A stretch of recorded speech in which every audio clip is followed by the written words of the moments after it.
Guys, today was a huge day. Huge day for me. I know, it's Taco Tuesday, bro. Thank you. Thank you. And you know what? Thank you.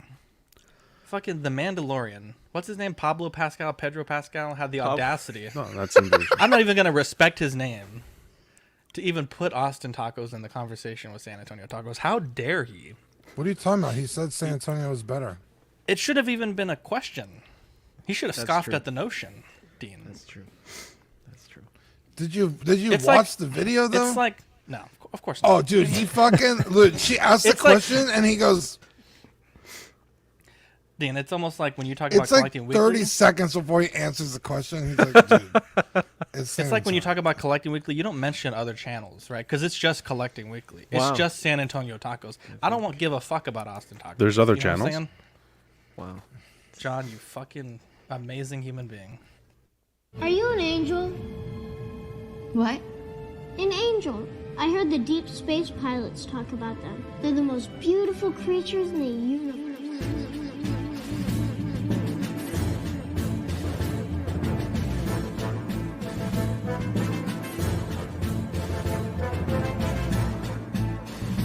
Hello there. We are tonight's entertainment. We would be honored if you would join us. He's got a billion toys. You brought in the doll collection. These are not dolls, Jim. These are commodities. Same as gold or oil. 5, 4, 3, 2, 1, 0. You are now listening to the Collecting Weekly podcast. This is the true form of floor gang right here. Very nice. YouTube.com/collectingweekly. Thank you very much. That's very cool. Big. Hey guys, my name is Zach. I'm Dean. I'm Jonathan. I'm Sean. Wait, time out. John, you idiot. No, it says Hang on, orders. no. No, time out. he's right. I'm fucking. John I messed it up. I messed it John up this time. goofed. Okay, let me give you a behind the scenes. Because the brain is looking at the eyes are looking at the screen, okay, but the brain is. We mic checked super early, but we were kind of like fucking with each other, so we didn't really prepare to be here. To be completely honest, that was my fault. Shit. Right when the intro started playing, I'm furiously typing the order that I want them to go, because this is always a thing for us. And John, sweet angel, order Zach, Dean, Eddie, John, Sean, Letty, Marco. A little disrespectful to Marco, I will say. Well, But I'm like, dude, thanks. he's lucky. He's lucky he's even on the list. To be honest. I was like, I was totally typing this. Thank you so much. And then he fucking ruins it. I'm so sorry. ruins it. Oh, welcome. Take to two. This week's. Well, I was already gone. Oh, okay. Hey We're guys, fine. my name is Zach. I'm Dean. I'm Eddie. I'm Jonathan. I'm Sean. I'm Letty. And I'm the 6-scale economist. Oh, I mean, I'm Marco. Wow. Whoa. Shade. Dude, shade thrown 60 immediately. seconds Welcome. with John, bro. We don't do Wow, that. how dare you? That guy doesn't even watch YouTube anymore. We don't even know if he's still with us, so... Welcome. Good point. Welcome to this week's episode of Collecting Weekly. It's the weekly podcast where my friends and I talk about the things that matter the most to us this week in collecting. That's right. We want to thank our friends over at 1-6 Corner for sponsoring this week's episode of Collecting Weekly. Guys, don't forget to use code, CW10, CW10 during our live recording for 10% off all in-stock items. We have a great show planned for you guys tonight. We have some new Hot Toys stuff, some new big news from Queen Studios, and a great discussion. We got Toy Mafia, Ninja Squirrel, Tukatri, Lane Kramer, Punisher Excess, Brenton, Caffeinated Comic Fan, Absolute Irwin, David Jones, Brenton Palmer, Hugh. We got Chris Letty in the chat, Always Sunnyvale, John Ortiz, Paul Schreiber, Tukatri, Andrew Gibo, Danik and Lee Walker, Ninja Squirrel, a bunch of other angels in the chat. Ashley Chase, what's up? Dean, why is Danny not here? Before the greatest shows, there's a very special segment we have that we start off all of our shows with. Yeah. You okay? I'm energized today, bro. Okay. Yeah, you guys. It's new this week. Yeah. What'd you get new this week? Guys, I got the Kits Concept 1/72nd scale Rick Hunter's VF1J for Paul Schreiber. He messaged me and he was like, yo, do you need this? I was like, I do. and I bought it, and it came in. It's right here. It takes a while to futz, but it's pretty nice. All the little tampos are on there. It's tons of little details that, like, every time I look at it, I notice something new. It even has his pilot's name on the. It's so small, but it's there, and it's pretty cool. It's got lights in the cockpit and on the gun. I'm sorry, you said the tampons are there? Tampos. Oh, of course. Not to be confused with. Paul Schreiber, a $20 super chat. Way to kick us off strong. Long Whoa. live CW, you sweet angels. What a. We'll talk about Paul later in the show. And long live the queen as well. Love the thumbnail there. Well, might be on the 11th the wrong hour show. there. Jesus Christ. Well, yeah, Eddie, you had a. Or Dean, please go ahead. Yeah, no, that was it. I was gonna say I was done. What a pickup. What an absolute pickup. Eddie, you had some pickups too. Yep. I had a busy week, I guess. I got the MYC Rex. That was on a boat for like 2 months, so that finally came. I was completely unexpected. One day I got a knock at the door, and there the box was, and I didn't. Normally, like, I'll tell John a week ahead of time that it's arriving soon so we can set up the stream and everything, and that one just happened. I was like, oh shit, pleasant surprise there. And then I went to Vegas to pick up my XM Mall. I love that statue. It's one of those pieces you never think you'd own, and I was lucky enough to get a good deal from a friend and close enough to where I could go pick it up because it has a lot of shipping issues, that piece. So that's an amazing piece. I know I am known. I don't know why people give Zach shit, because I feel like I buy and sell shit all the time. So no one ever says anything, but I mean, they're starting to. But they're starting to talk. Yeah, it's funny. I think that's about the same amount of time Marco was on the boat for. So very cool. Oh my goodness! Wow, that seems too soon. Good lord. Sorry, Marco. And then I'm still great. buying smaller scale stuff, and everybody was buying their McFarlane Batman Batcycle or whatever, and from the new movie, and I was like, oh, I want to get something, you know. So I went on Amazon and I found the White Knight bike, which they were selling for, I believe, like $18 or something, and then there was a used one for $17, and I was like, fuck it, I'll get the used one, and it said in good condition, and it came in, and it was in good condition. So it's pretty badass, dude. It's huge. Like, you can extend the front end. I have it extended there, but it kind of, you can push that in or extend it, and it's pretty cool. The only thing is I kind of want to like weather it up and paint it a little, because Zach always makes his look really cool when he does all that. So, but I really like it. Rubber wheels, and for $17, this thing is pretty damn cool, dude. All you need is some gunmetal and dark steel. There you go. I'll probably have to ask you cook about his it. knees over there. Look at that exhaust, Dude, bro. I want this figure so fucking bad, and I want this bike so fucking bad. Yeah, It's when. looks cool.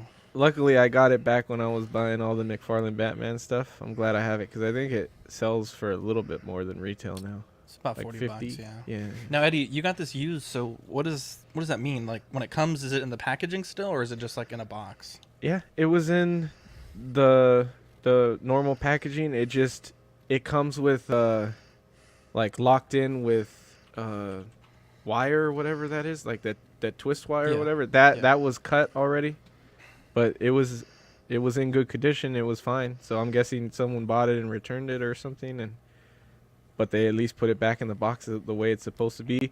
Love it. You know, they come with those little cards, the McFarlane cards. The card was still in the packaging with the seal on it, so I think they just took the bike out and put it back, and that was it. Eddie, you said you got this from Amazon? Yeah, Amazon. Okay, and you selected like the used option or something like that? Yeah, they had buy now or whatever, and then it said $2 off with coupon, and then it said $1 off if you get used, and I was like, well, fuck it, do the used. Yeah. Only $1 off for used? Wow. Yeah. But it was already, I think it's because it was already on sale, Marco. Yeah. It was already on, because I think retail this was like 30 bucks or something. Okay, so it all added up, basically. Fuck, dude, I want this so bad.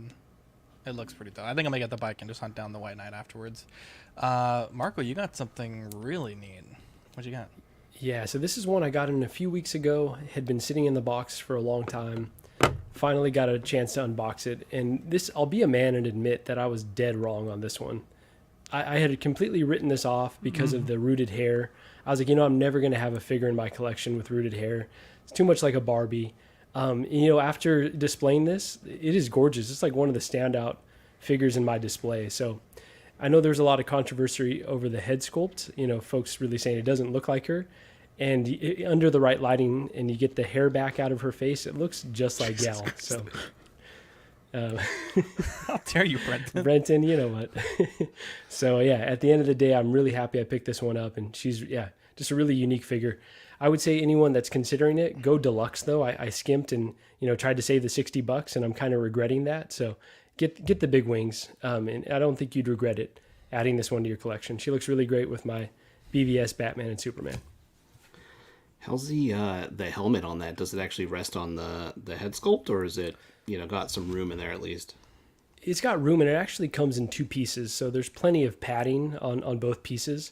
So okay. I'm not really too concerned with it damaging the sculpt, and I think it works perfectly with the hair. So yeah, I think it's really well engineered. Cool, that's cool. Very cool. Useby, what'd you get? Yeah, so continuing on our comic book kick, this is one I've wanted for a while. It's the first appearance of the Weapon X in this format, and yeah, it's a grail that I've wanted for a long time. I've wanted it 9.8. I wanted that crispiness, so was finally happy to pick this up. So Wolverine is definitely my favorite character, so this is something I needed to add at some point because I can't afford the other stuff he's in. So this is an achievable grail for sure. So yeah. Was this an sorry. Oh, go ahead. No, I was just going to say, where'd you pick this one up from? This is a Facebook sale, actually. So, fair market value has been kind of going down a little bit for it. It was at 500 kind of at the middle of last year. It's gone down to around 450, 400 or so. And I found a Facebook sale who someone had listed at 325. Buy it now or submit an offer. So I offered 350 and they took it. So, it's... Yeah, I was waiting for basically... Then. Yeah, I was waiting for a deal basically under 400. I was like, you offered more, and they sold it to you. How shocking. Yeah, I thought he was Canadian for a second. No, sorry. But yeah, so I got it for 350 and super happy about it. Yeah, it looks gorgeous in hand. So yeah. I randomly thought, like for no reason, about John going to that dude's house and in his living room talking him down like an extra, and I got pissed for that person for that. I was like, man, fuck John, dude. What the fuck? Showing up to someone's house, offering them power tools. Yeah, I hate this dude. Jesus Christ.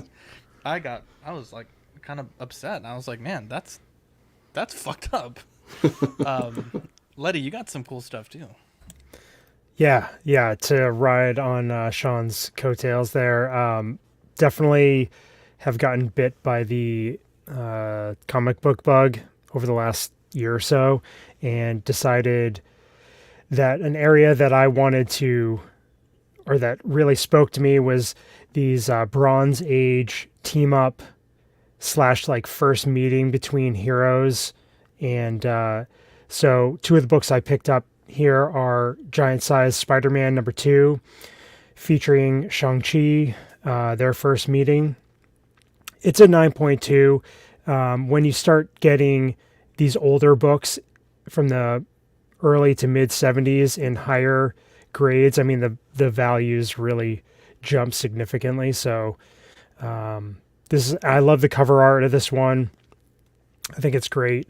And then the other one is Marvel Team Up Annual #1, and it's with Spider-Man and the new X-Men, and it's the first appearance of the new X-Men outside of an X title, and a second appearance of Jean Grey as Phoenix. So I love the cover art. Spider-Man is my #1 favorite superhero, and Wolverine is he's a top 3 character for me. So I wanted to have an early appearance of him. And like Sean was saying, his key books are extremely tough to track down in high grade. So this is kind of a sneaky appearance for him.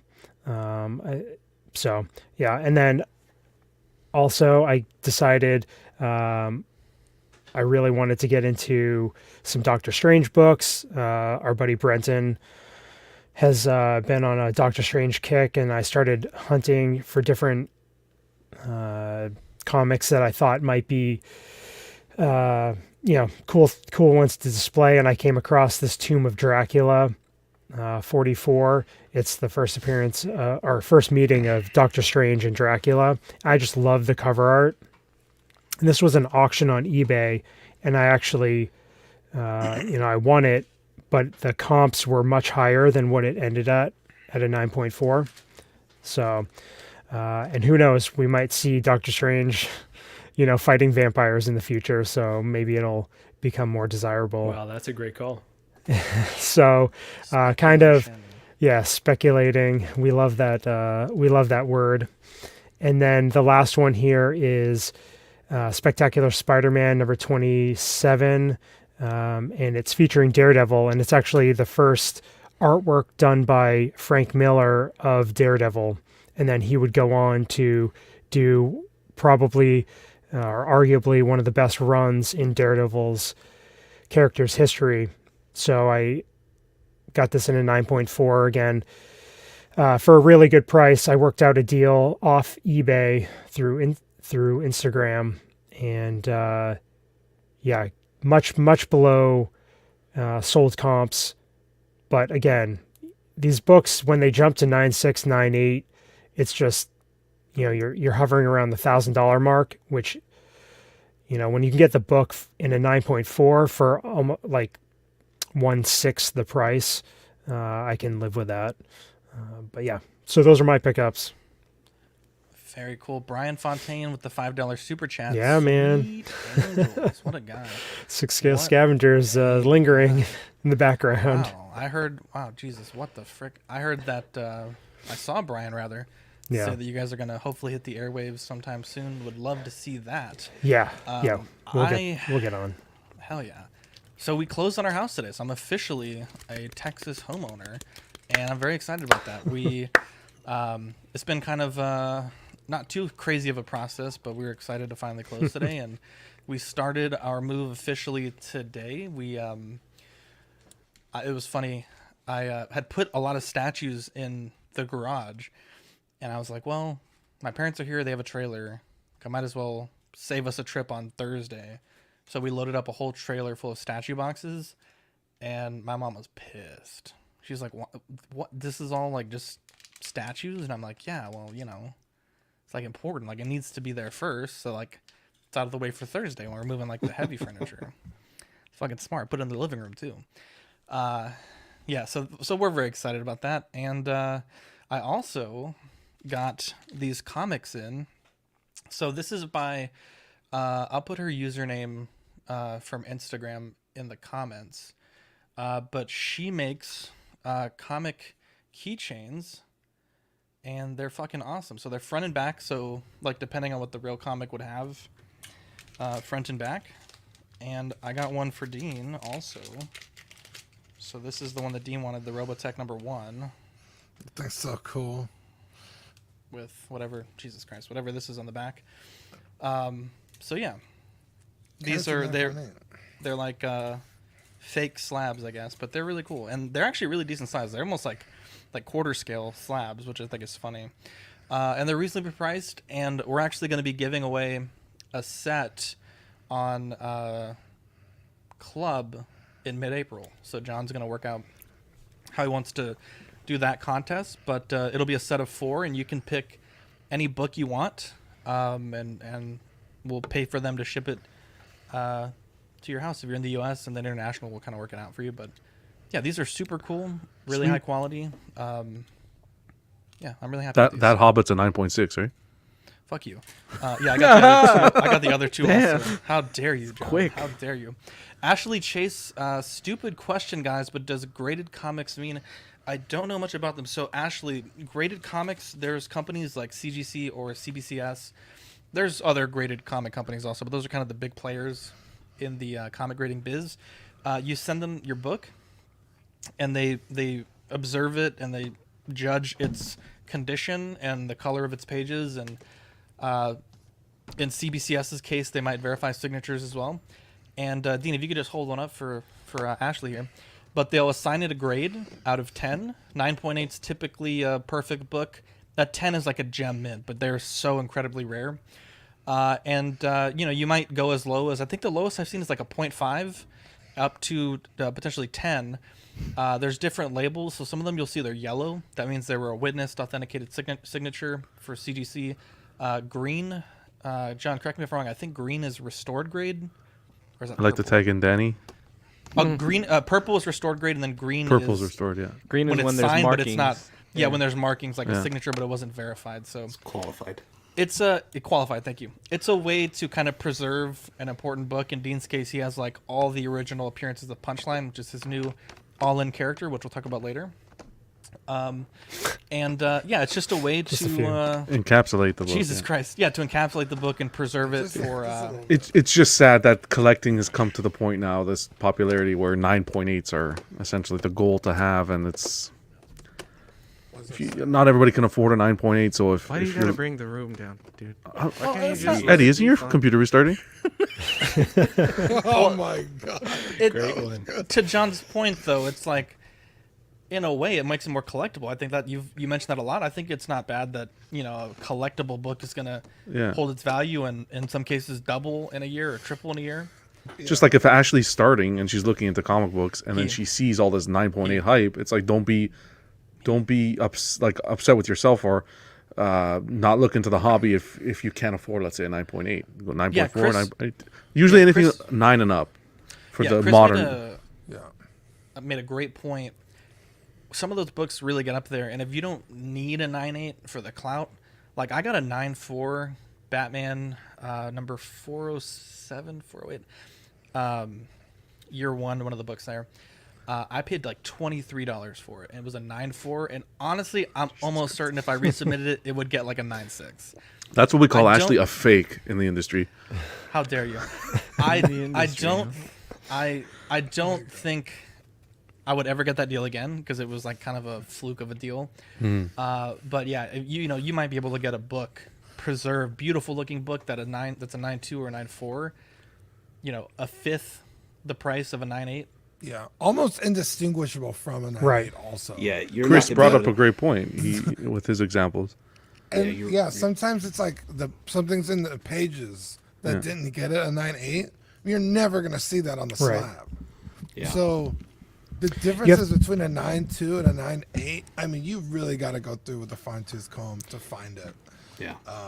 So don't be afraid to get out there and buy some books. Read some books. This is, I'll be honest, I don't know that a lot of people are asking for this, but Hot Toys put up a new Eternals teaser. Gilgamesh. It's I'm sorry, Dean. Gilgamesh, thank you. Baba Ganoush. From the Eternals. I thought you said you didn't know. Baba so I was Ganoush. jumping in for No, you. I have the whole sheet right here. Dean, you always say this ensemble cast. I think we're past the point where we're going to see a lot of these now. I think we saw the Angelina Jolie character. Now we have Gilgamesh. I haven't seen the film, so I don't know how important a role those two Eternals are. But the team is quite large. So to me, it's like, for me, if I was going to invest in the line, it's like, are we going to see the full team? Because I almost feel like it's a necessity. The armor looks okay. Obviously, we're just seeing a little bit of the portrait there, but I just don't feel like this is completely necessary for a movie that I don't think did particularly well. Yeah. First off, there's 10 Eternals. So that's, a lot A of thing. money. Yeah, if you're going to buy all of them, that's a lot of money. 2, I mean, Gilgamesh is a cool character, but I would say he's probably not that important in the movie. I just watched this last night. Actually, the figure guy teased. I was like, oh, I still haven't watched that, so I watched it. Actually, a pretty kick-ass movie. I don't know why people hated it so much. You went in with such low expectations, though. That That's probably what it is. Yeah, that might be what it is. I thoroughly enjoyed myself. There are some characters that are like, whatever. But it's pretty good. Yeah, this is not a strong, like, this is their first one or their second one? Second. Second. Second, yeah, okay. The first one was Angelina Jolie, right? Yeah. Jesus, did you listen to what I just said? Yes. Okay, I guess this one makes sense, I guess, Yeah. in context of the movie. It's okay. I would have made probably Icarus. But Yeah. Brenton said he'd rather buy $300 worth of gabagool. It's a good meal. Me too. Me fucking too. $300 worth of gabagool. Gabagool? Right here. Did you point at John, your what do you penis think or about- did you point at me? I was pointing at the table, man. Oh, okay. Don't you remember the clip? No. Jesus Christ. Man, your computer lied to you, man. 15 minutes, it's been half an hour. Boy. Okay, John, you can tell us what you think about this? or Yeah, what? Gil Gadesh here. He looks. That's not it. Anyways, first of all, I'd like to start off. So I didn't watch the movie. The likeness is there from this angle. The likeness looks like it's really there, and the anatomy of the body's not bad. The musculature in the arm, that looks pretty good. I know Hot Toys will take an eternity to release this figure. Ba-boom. That was good. You're such an idiot. That was pretty good. But no, look, the likeness is there. I don't know. The first thing I thought of when I won't even lie. The first thing I thought of when I saw this figure, and excuse me because I don't know his name, I thought it was the guy's Doctor Strange's partner in Doctor Wong? Strange. That seems Wong. racial. But I thought that's what it was. Just a I thought that would have been such a Whoa, cooler bro. release, no? But it would have fit my collection a little bit better. But the outfit looks cool. The costume's not bad. I just don't think it's something that I personally needed. Don't have much interest in the Eternals line. And to the points that these gentlemen made, are they really going to do the entire line? Or is that ship sailed? And to Brenton's point as well, John asks for figures that'll never get reissued. This is the one. Yeah, that's a good point there, Brenton. But from a figure perspective and the likeness of the character, it's there. That I'll give it. I don't know if that's that good a point. You asked for figures to not be reissued, not to create characters that will not be good enough to be reissued. Brenton, you're an idiot. Just don't even write shit. Just stop. Whoa. Brenton, you have a wrench, Brenton. Remember that. Wow. He doesn't have a wrench that controls StreamYard. What? No, but I do. Hold on. Okay, no, seriously, come on. It's cool. The likeness looks good. If people want it, I don't really care.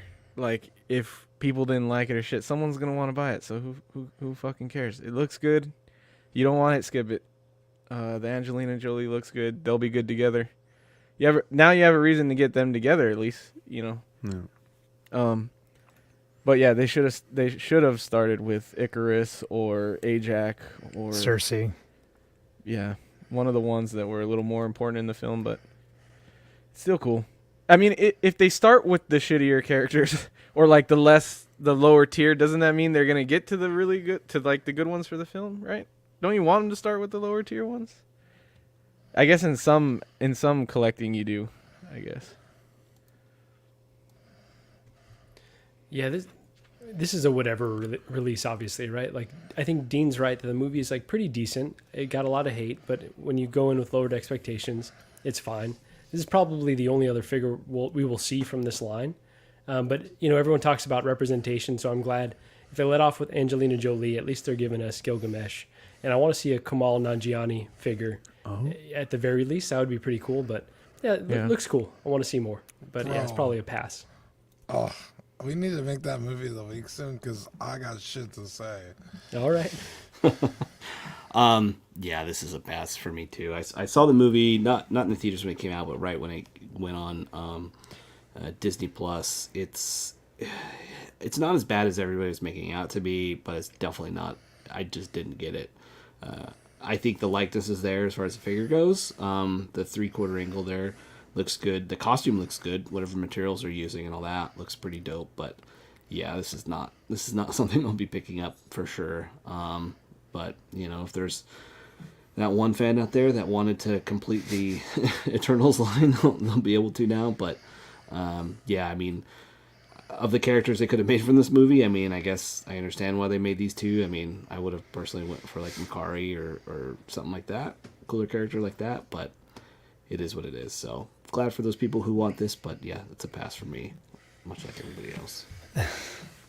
Yeah, definitely, definitely not one that was on my my want list. A pass for me. I enjoyed the movie, like you, Sean. I waited till it was on Disney Plus. Thought it was, it added something different to the MCU, and I look forward to how these characters are going to get integrated into the overall MCU storylines. But yeah, it makes sense, this pairing of figures, if this actually does get released, and maybe they'll do some of the other characters for the sequel. But yeah, I mean, I'm sure Hot Toys is going to execute like they usually do with the face sculpt and everything, the materials used for the costume. But yeah, it's just definitely a pass for me. All good points there. Hot Toys also announced for pre-order the Batcycle. This one is $315, releasing April to September 2023. $315 price point, definitely not too bad. I have to go back and look at the references from the film, because I know McFarlane, they made a point to sculpt in the thermal tape there on the, I guess, exhaust pipes in the front that are missing here. That's the first thing that really stuck out to me. It seems like a fairly reasonable price. There's particular movie reasons why I wouldn't order this, but I don't really want to get into that now. You do get some different options for a stand, and Batman does look quite good on the Batcycle. I know they also teased last week the back end of the Batmobile. I don't know if we're actually going to get that, but I know that kind of, I don't want to say ruffled some feathers, but, some companies that may have been wanting to make one are now, trying to decide if they do want to make them. And this being an actual vehicle from the film, in my opinion, kind of lends towards that possibility that they will be actually making the Batmobile as well. The fact that they showed a teaser of it and also released one vehicle, I think it's a shoo-in. If this is $315, I think my price point of like $700-800 for the Batmobile is still, I think, a reasonable estimate of the price. But yeah, I mean, this looks really great. I think McFarlane did a great job on both of their Batcycles, and looks like Hot Toys is doing an excellent job on this one. One thing about the stand, it's kind of hard to see, but I think it's great that it almost looks like the wheels are just barely off the ground. With vehicles like this, if those wheels are on the ground for any significant amount of time, you'll get flat spots from the rubber. So you definitely want to avoid that, and try to eliminate as much weight on those wheels as possible. And it looks like they got it just right, where they're almost just barely hovering, but still it'll kind of preserve that longevity for the bike. What do you think, Dean? Yeah, I like it. It looks, I don't know, it looks fucking cool. It looks like a Batcycle. I was unaware of the rubber problem. That's interesting to note. I hope that the final version maintains this level of height. Because, again, it's a prototype, so they could nail the prototype and completely fuck up the actual release. Did you say this one's supposed to have the heat wrap, or that's the other bike? No, the McFarlane one does, but I was just saying, like, looking at these photos, like, I'm like a big screen accuracy guy, but I haven't actually looked that much into this particular bike.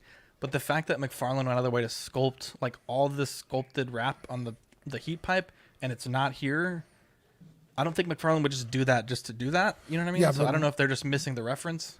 But is that on the Batcycle or the regular motorcycle? Oh, you're right. Because apparently they're two. You're fucking bikes. right. You're fucking right. I hang on. Well, I don't need the video clip, but yeah, you're right. You're right. Yeah, completely right. Yeah. So I was curious. I was like, wait, I was told one thing, and then you are right, Dean. I'm looking at that McFarlane right now. You're totally right. My bad. Thank you for that. Don't ever do that again, though. But yeah, this is it looks fucking cool, man. I like a Batcycle probably more than I like a Batmobile, and I definitely like the way this one looks. It's very cafe racer. I like it. Yeah, it looks cool. I liked both the Batcycle and the Batmobile in the movie, so, and he looks badass riding it. And I like that it has the USB plug-in thing. I like that Hot Toys is doing the USB thing now, where you could either have that or the batteries. That's pretty cool. So, and if you don't get the Batmobile, at least you have this to go with the figure. I think that's cool. So, Zach, when you had the McFarlane one, you said that you'd rather have the Drifter Cycle than the last one, just because of the 100% screen time. So, would you feel the same way here? Are you not getting this one, or? I don't think this is particularly a major spoiler, but he does use the Drifter Cycle in this suit at least once or twice. So personally, for me, I would rather have him on the Drifter Cycle. Personally, I just think the design looks better on the Drifter Cycle. It just looks fucking mean. This, I mean, it looks great, don't get me wrong, but I just really like the Drifter Cycle, to be honest. It's really a personal preference. There's not really any, it could have been reversed roles in the film, and I still would have liked the Drifter Cycle more. Some people are saying it looks too small, but I don't really think that it's too small at all. Everything looks proportionally fine to me. Might be the perspective. It's like a on the picture smaller on bike the left right there. too. It's a little sleeker than the Drifter. I think the Drifter's a little bit bulkier, to be honest. Yeah, for me personally, to be honest, there's not like it's a better bike. Like, I just personally like the Drifter more. Yeah, I think it looks good. I think it's fairly priced as well. When comparing to the other, like for example, the Batpod that they did previously, the look is there.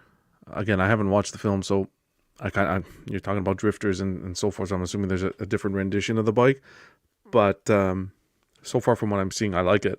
The USB innovation is cool. I like that they're introducing that, but I think they should be providing us with a cable as well.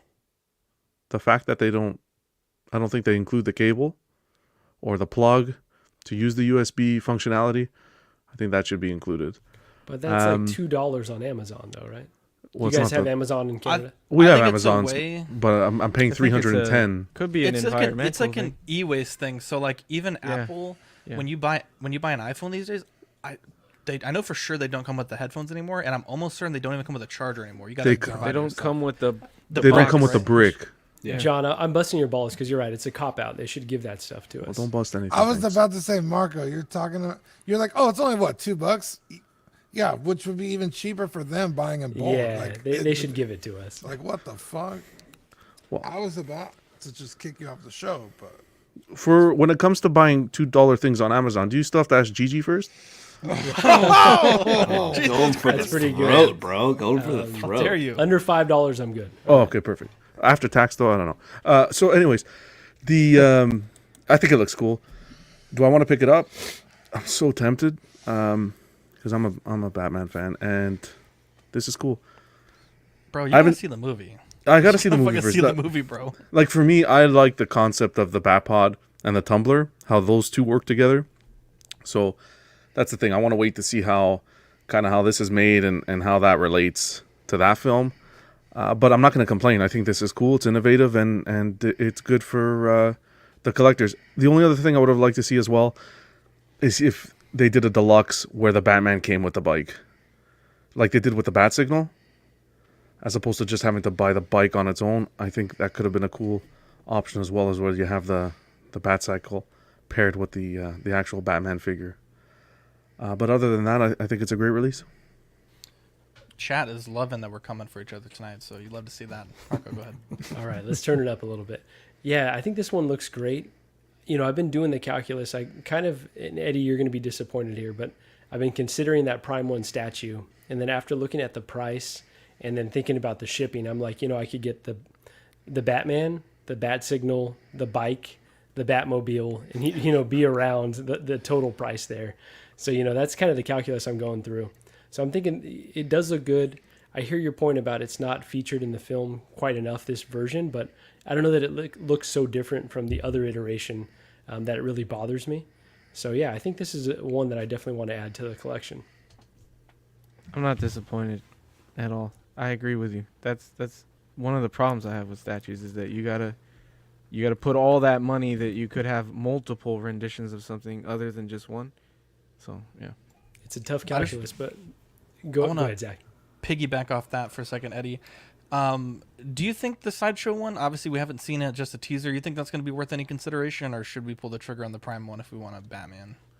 I think the Prime one is badass, and I think it's a good price, and you can find it places where you don't have to pay shipping. So, but I think the sideshow one will be good.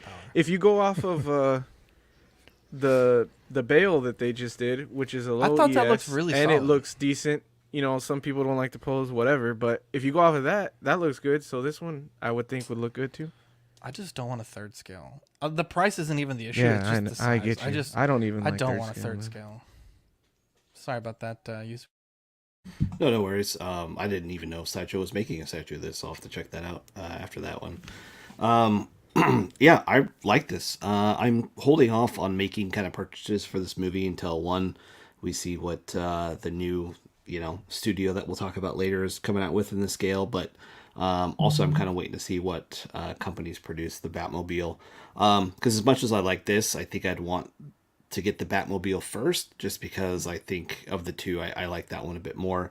But I think this is really well sculpted, details there, scale looks there. I remember seeing people think it looks a little bit too small compared to the figure, but I think it looks spot on. I don't see anything out of the ordinary with it. So something it's on the list to pick up, but I'm kind of just waiting until I see what other kind of offerings happen first. But yeah, I think it's awesome, especially with the USB stuff now. Now we're getting a bunch of stuff that does have USB, so we'll be able to put, kind of a USB hub in our cases and be able to, turn on multiple things and all that. So plug really that into a smart timer with like a one of these with like 4 things in a plug. Exactly. Good to go. Yeah. So yeah, something I'll pick up eventually, depending on what happens. But yeah, it's a great release. Yeah, this for me, I haven't seen the movie yet. I just life, and my wife wants to see it too. So trying to coordinate that has been difficult. But I love the aesthetics of this bike. I think I think Hot Toys did a great job as far as all the detail and everything on it. I mean, maybe it's blasphemous to say, but I mean, I don't really plan on buying any figures from this movie, but I kind of want the bike to pair with a Kit Bash Harley Quinn that I'm doing. But because I've been looking at 6 scale motorcycles, and it would be kind of cool to get a Batman motorcycle and have like a busted bat cowl or something on the ground next to it. But yeah, I think it's cool, and it's a great option for 6 scale Hot Toys collectors to get another vehicle. So, but right now I'm gonna hold off. I feel Very like good.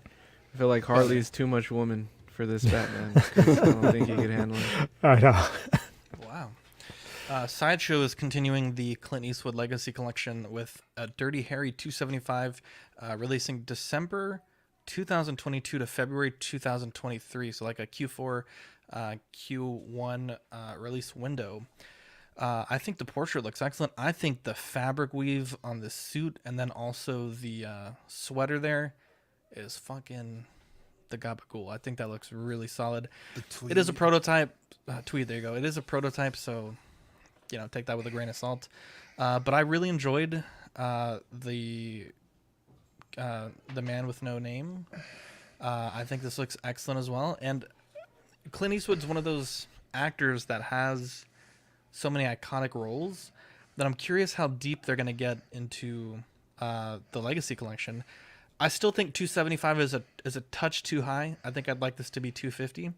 But I mean, just on the rip there, I think it's definitely pretty solid. Yeah, this is a must-have.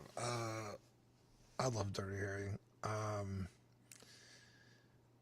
It's just such a cool fucking like this, and this is like the look, right? This is opening shot for the first movie where he stops the bank robber. He's just like eating, and some people decide to rob a bank, and he walks out there and just shoots everybody with his 44 Magnum, most powerful handgun in the world. It'll blow your head clean off, bro. Dirty Harry is Amazing. the fucking man, bro. Did you, I think you willed this into existence, didn't last week when we were going over the other one? You're like, oh, if they make it Dirty Harry, I am in. And yeah, next week. Dude. Yeah, dude. I can't. Yeah, I'm so excited. You know what you're asking yourself? Did he shoot 6 shots or only 5? Well, to be honest, in all this excitement, I lost count myself. Is this a prequel to Unforgiven? Right. Just kidding. Yeah, this is a must have. I'm super excited. Yeah, Clint Eastwood movies are really a blind spot of mine. I haven't seen Dirty Harry. I've only seen Gran Torino and up until last week Unforgiven, right? And so yeah, I'm disappointed in myself, but I'm not really familiar with the character, so I'll just talk about the figure. It looks slick. I think just like the other Clint Eastwood prototype that Sideshow put out, it looks really good. I just again don't trust them. So kind of in wait and see mode to see what they're producing. But this prototype really looks killer. So definitely on my radar. And can we just make Dirty Harry a movie of the week here soon so I can... Motherfucker, you had your chance and you picked fucking 300. What the fuck? No regrets on 300. No regrets. You have to wait like 8 weeks to get back to your choice, bro. Oh, man. This prototype, I think, looks really good for Sideshow. Like everybody's saying, who knows what the final product will look like. I think the fit and finish of the clothing looks really good. There's something about a cardigan on a 6EL figure that is really popping for this figure for me. But I like the head sculpt. I think all that's great. I haven't watched this movie since I was in high school. My dad showed me like all the Clint Eastwood movies, and so it's definitely due for a rewatch. But yeah, I think this whole collection is a great idea to give collectors an option, to add something different to their collections. Yeah, this line is a great idea, executed well. It has to be executed well because there's so much potential here. Portrait looks great, like you guys have been saying. The tailoring is on point. $275 for what we're getting. We're getting to Hot Toys territory now. So I don't know if the value's there. I hope we're not going to get... We know the history that Sideshow has with the bodies. I hope that's not something we're going to see with this figure. I hope there's going to be improvement with the joints. I don't want him to be holding that pose there on the right, and then the elbow just drop. I want that to actually hold. And then I also don't want to have to send a replacement to get joints 2 months later. So there's a lot of potential here. It's just going to be on when people get it in hand. How's the overall execution of the body? I think if people start doing reviews, this will have no problem selling. Yeah, just to echo what everyone's saying, this is fantastic head sculpt. I'm glad that they're starting to do these kind of niche figures from older movies. And yeah, there's nothing wrong with more Clint Eastwood in your life. This is definitely one of his most iconic roles, and I think, in this prototype form, they've knocked it out of the park. So, I hope they execute it as well as this prototype is, or, 90% of this. And yeah, I'm happy for people like Dean that can pew in 6-scale form now too. So, yeah, fantastic. Well done. Yeah, it's really cool. The head sculpt looks good. Figure looks good. I haven't seen Clint Eastwood's early stuff either. I seen him when he was older. I seen like Gran Torino and all the stuff he's putting out recently. But I wouldn't mind going back and watching him. I know I missed Unforgiven. I fucked up that week, but You really did, bro. Yeah, you hate to see it. But it looks I know good. how you felt when I didn't watch Santa Claus, so I felt deserve the pain. The pain, the pain in my fucking chest, hole in my stomach. But no, it's That's a an ulcer, great bro. figure. Oh. Jesus. Yeah. Let me talk about two Queen Studio bits of news, and then we'll kind of discuss the points from there. But Queen Studios put up their Joker teaser. I think it looks pretty solid. Some people were saying there might be a rooted option and a sculpted option, and we'll talk about some Q&A stuff here in a second. They did answer two questions initially, so we're kind of going to work through this news chronologically. So the first bit of news that they put up was a two-question Q&A. Will InArt, which is their 1/6 scale collectible figure brand, what will InArt's first 1/6 scale collectible figure be? Heath Ledger Joker. Will InArt release a 1/6 scale of the Batman? Yep, there will be, and it'll be equipped with a movie-accurate Batmobile based on the movie version. It ended up being quite the Q&A because we mentioned at the tail end of last show, during last show and then at the tail end of last show, Jazz Inc. Dioramas had, according to them, they had the green light to make the Batmobile. According to Yos's sources in WB, they were the only company that applied for the license to make that Batmobile. By the end of the show, there was the teaser by Hot Toys, and the next morning there was this statement by Queen Studios. A lot of people don't know if they're taking this to mean the base is going to have like a portion of the Batmobile, or what exactly, like their third scale statue. But it ended up really kind of shaking it up because we went from getting no 1/6 scale Batmobile to potentially getting 3 Batmobiles. And I know Yost put up a very honest discussion with his group where it's like, I really need to know who would order this if it's around this price point. I think it was about $1,500. And last I saw, I believe it was yesterday, so the numbers didn't look promising to make it. John, you did have something, or Eddie rather, pulled up. We'll go ahead and check that out. This is in relation to the Joker. I believe it's some accessories for their figure. So we have a machine gun there for the audio people. The little bullets. Individual bullets. Black gloves. You'll love it. You'll love to see the black gloves. Latex, though. It's fine. I like the felt gloves. No, not white. You need the black latex, buddy. That's the only way. Now, as impressive, I thought that chamber was gonna work. Like I thought he was gonna cock it back and it was gonna fucking go. I was like, no way. So there's two things I want to unpack there. It does look die-cast. One, it really does. Yeah. I know with DC, there's been kind of that rumor that they can't come with guns, or if they do, they might have to be molded in. Obviously, this doesn't look like the case here. These are essentially functioning weapons. You can load in the bullet. You have the magazine that works. So I don't know if they're under a different level of licensing or these just haven't been formally approved yet. But the accessories look as good, I think, as, if not better than any accessories I've seen in 1/6 scale. You got the cash wads there, the deck of cards. I mean, this looks pretty impressive. Let's talk about both of these pieces of news, and then we'll get to the Q&A that they did with another YouTube channel. But Dean, with what you're seeing here, the Q&A and the prototype pictures, what are your thoughts? Yeah, I was also a little confused because I think during the Q&A, they said that the price range was going to be like we'll get there. Yeah, okay. But they kind of contradicted themselves earlier, so I still don't really know what to believe. But just based on the figure, I mean, it looks incredible. And I am not a Heath Ledger Joker fan. I don't even like the Nolan trilogy. But like objectively, this is fucking insane. People are speculating, just like their statues, there's going to be a rooted hair version and a sculpted hair version. So you'll have, I thought it was going to come with both, but apparently that's how they do their statues, like an artist version and then a regular version. I feel like when we talk about the prices later, the artist version is going to be way more limited, so the price is going to be way fucking higher. But man, I think it was Ben Thomas, who took a picture of his DX11 in the same pose. Oh boy.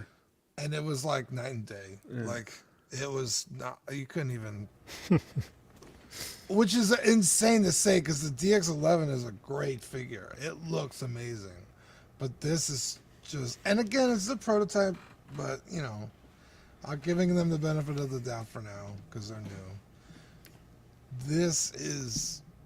It's like taking a still of the movie. It's insane.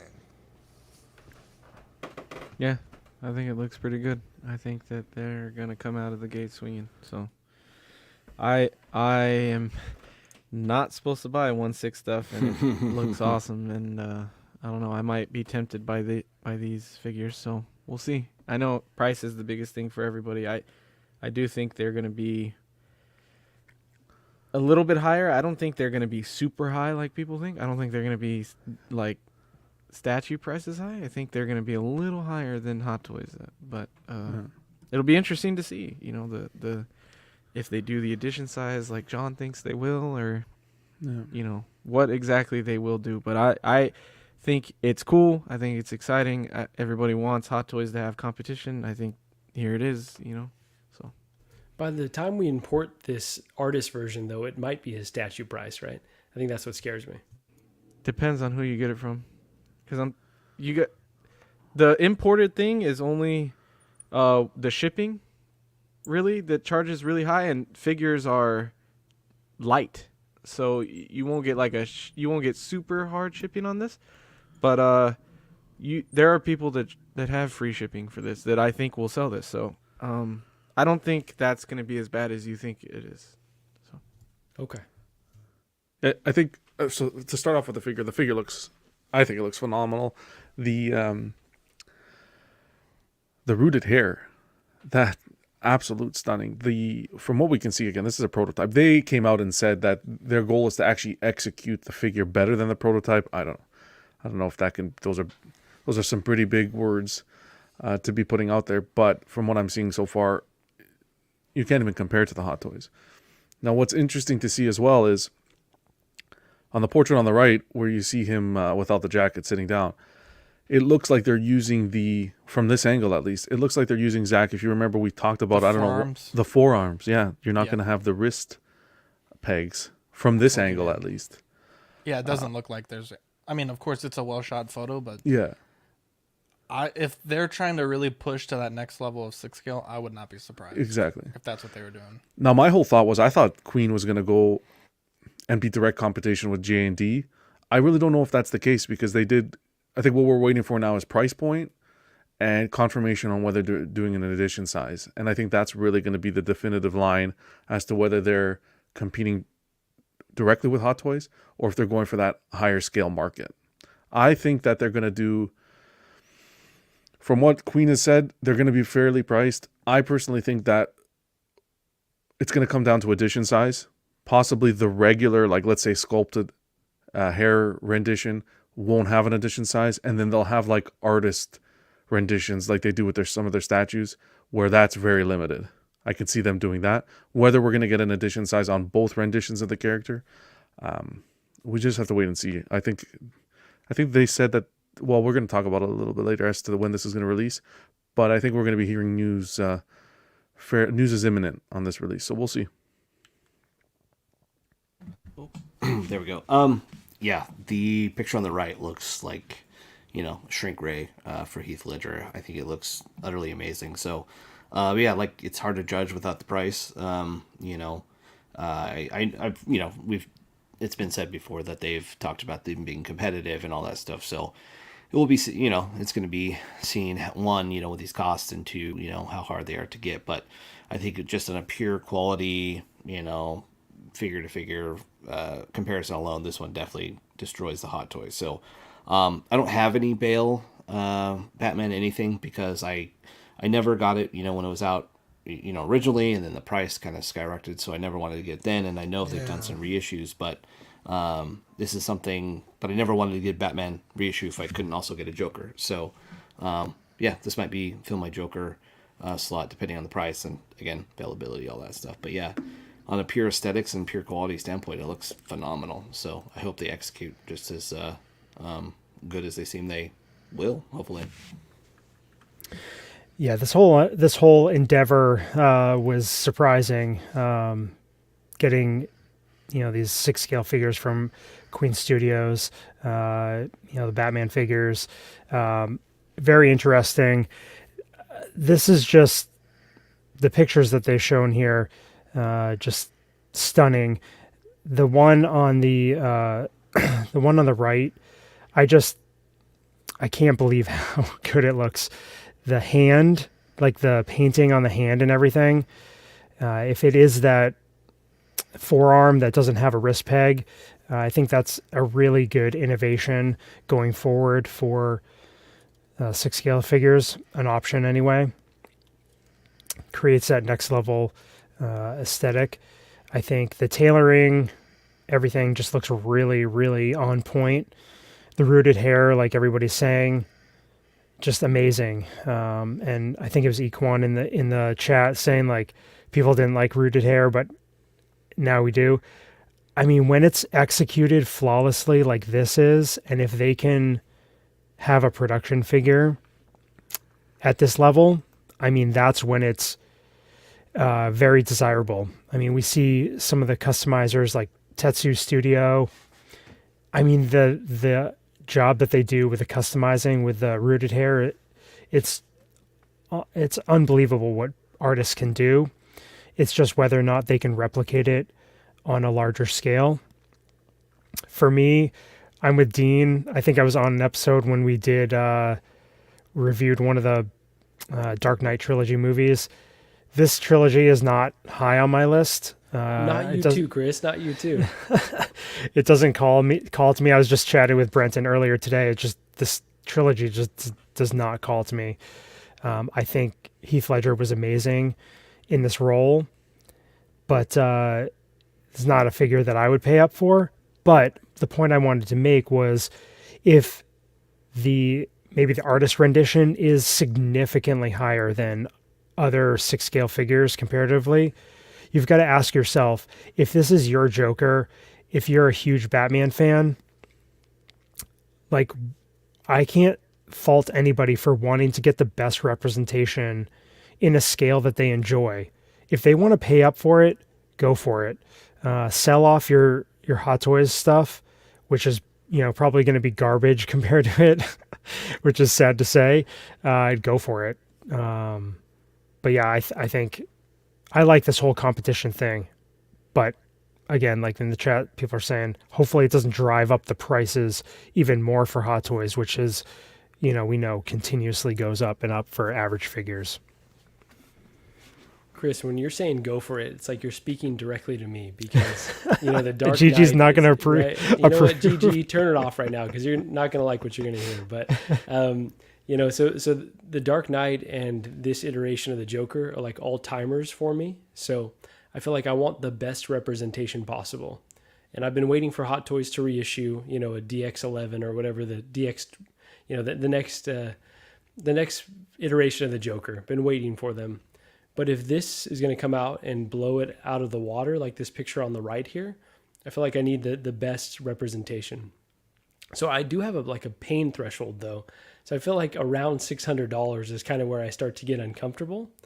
And I do hear what Eddie's saying about, if, certain sites have, free shipping, or not free shipping, but have, cheaper shipping options, then that could be the way to go. But if it's super limited, then they're still going to control the price and they're going to want to jack it up for the US market. So I feel like we're going to be kind of at their mercy on what they want to charge us. So I am very afraid of that. But, I think overall it's really great to have the competition in the 6 scale market. And I'm just really looking forward to this Joker and the Batman and all the other figures they're bringing out, because I think ultimately it's going to be really good for collectors at the end of the day, as long as there's not like an escalation in terms of price.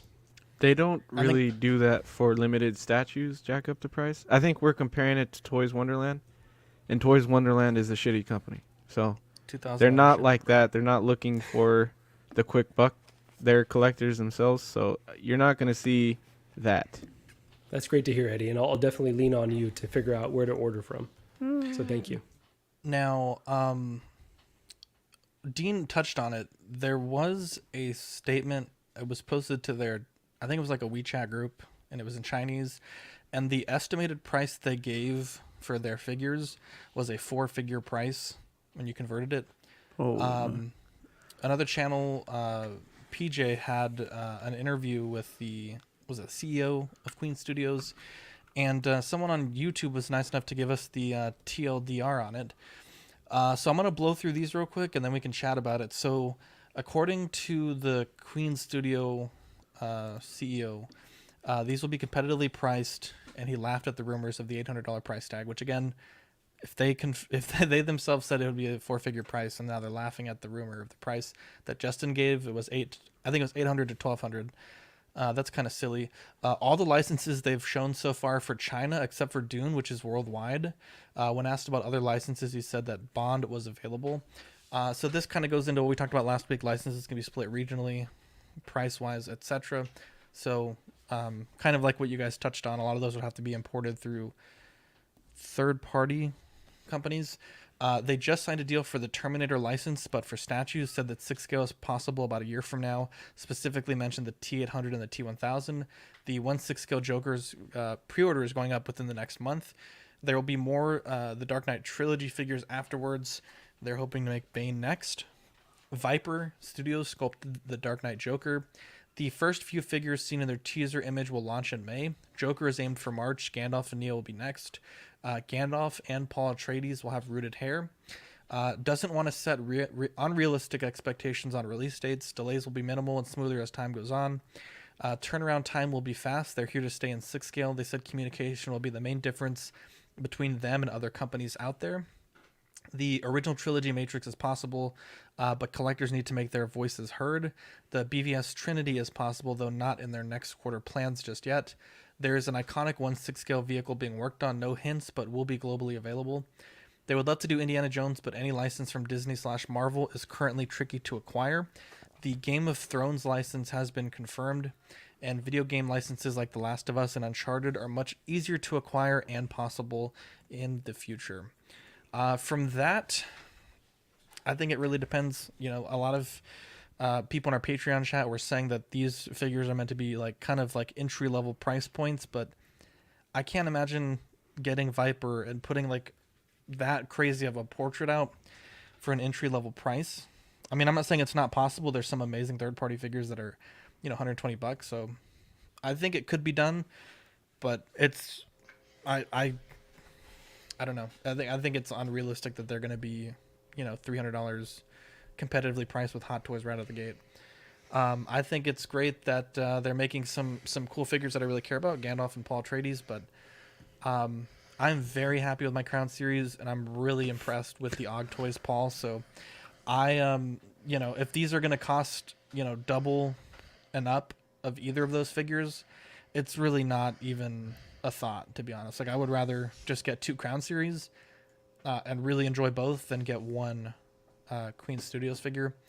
And I think it's great that they want to set realistic release date expectations, but I think they're doing statues, and that's fine, but I think until they really get in there with figures and deal with some of these, I imagine the places that are manufacturing these might be different than the statues.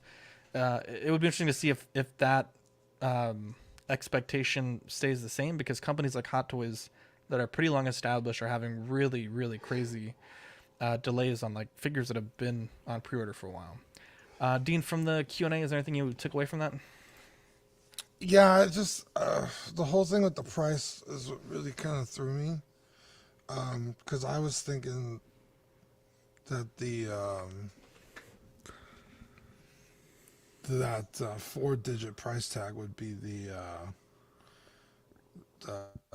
artist series or artist versions, but then they like laughed at the idea. So I was like, wait, like what the fuck is going on? Like, I almost more confused going in than coming out of it, I have to say though, I did watch the stream, Dean, and it, the gentleman who was a representative, he wasn't like the authority on the company, right? Like he's an English speaker, so he had some information, but he didn't have like really definitive results. So I understand the confusion. I thought that guy was really high up in their company.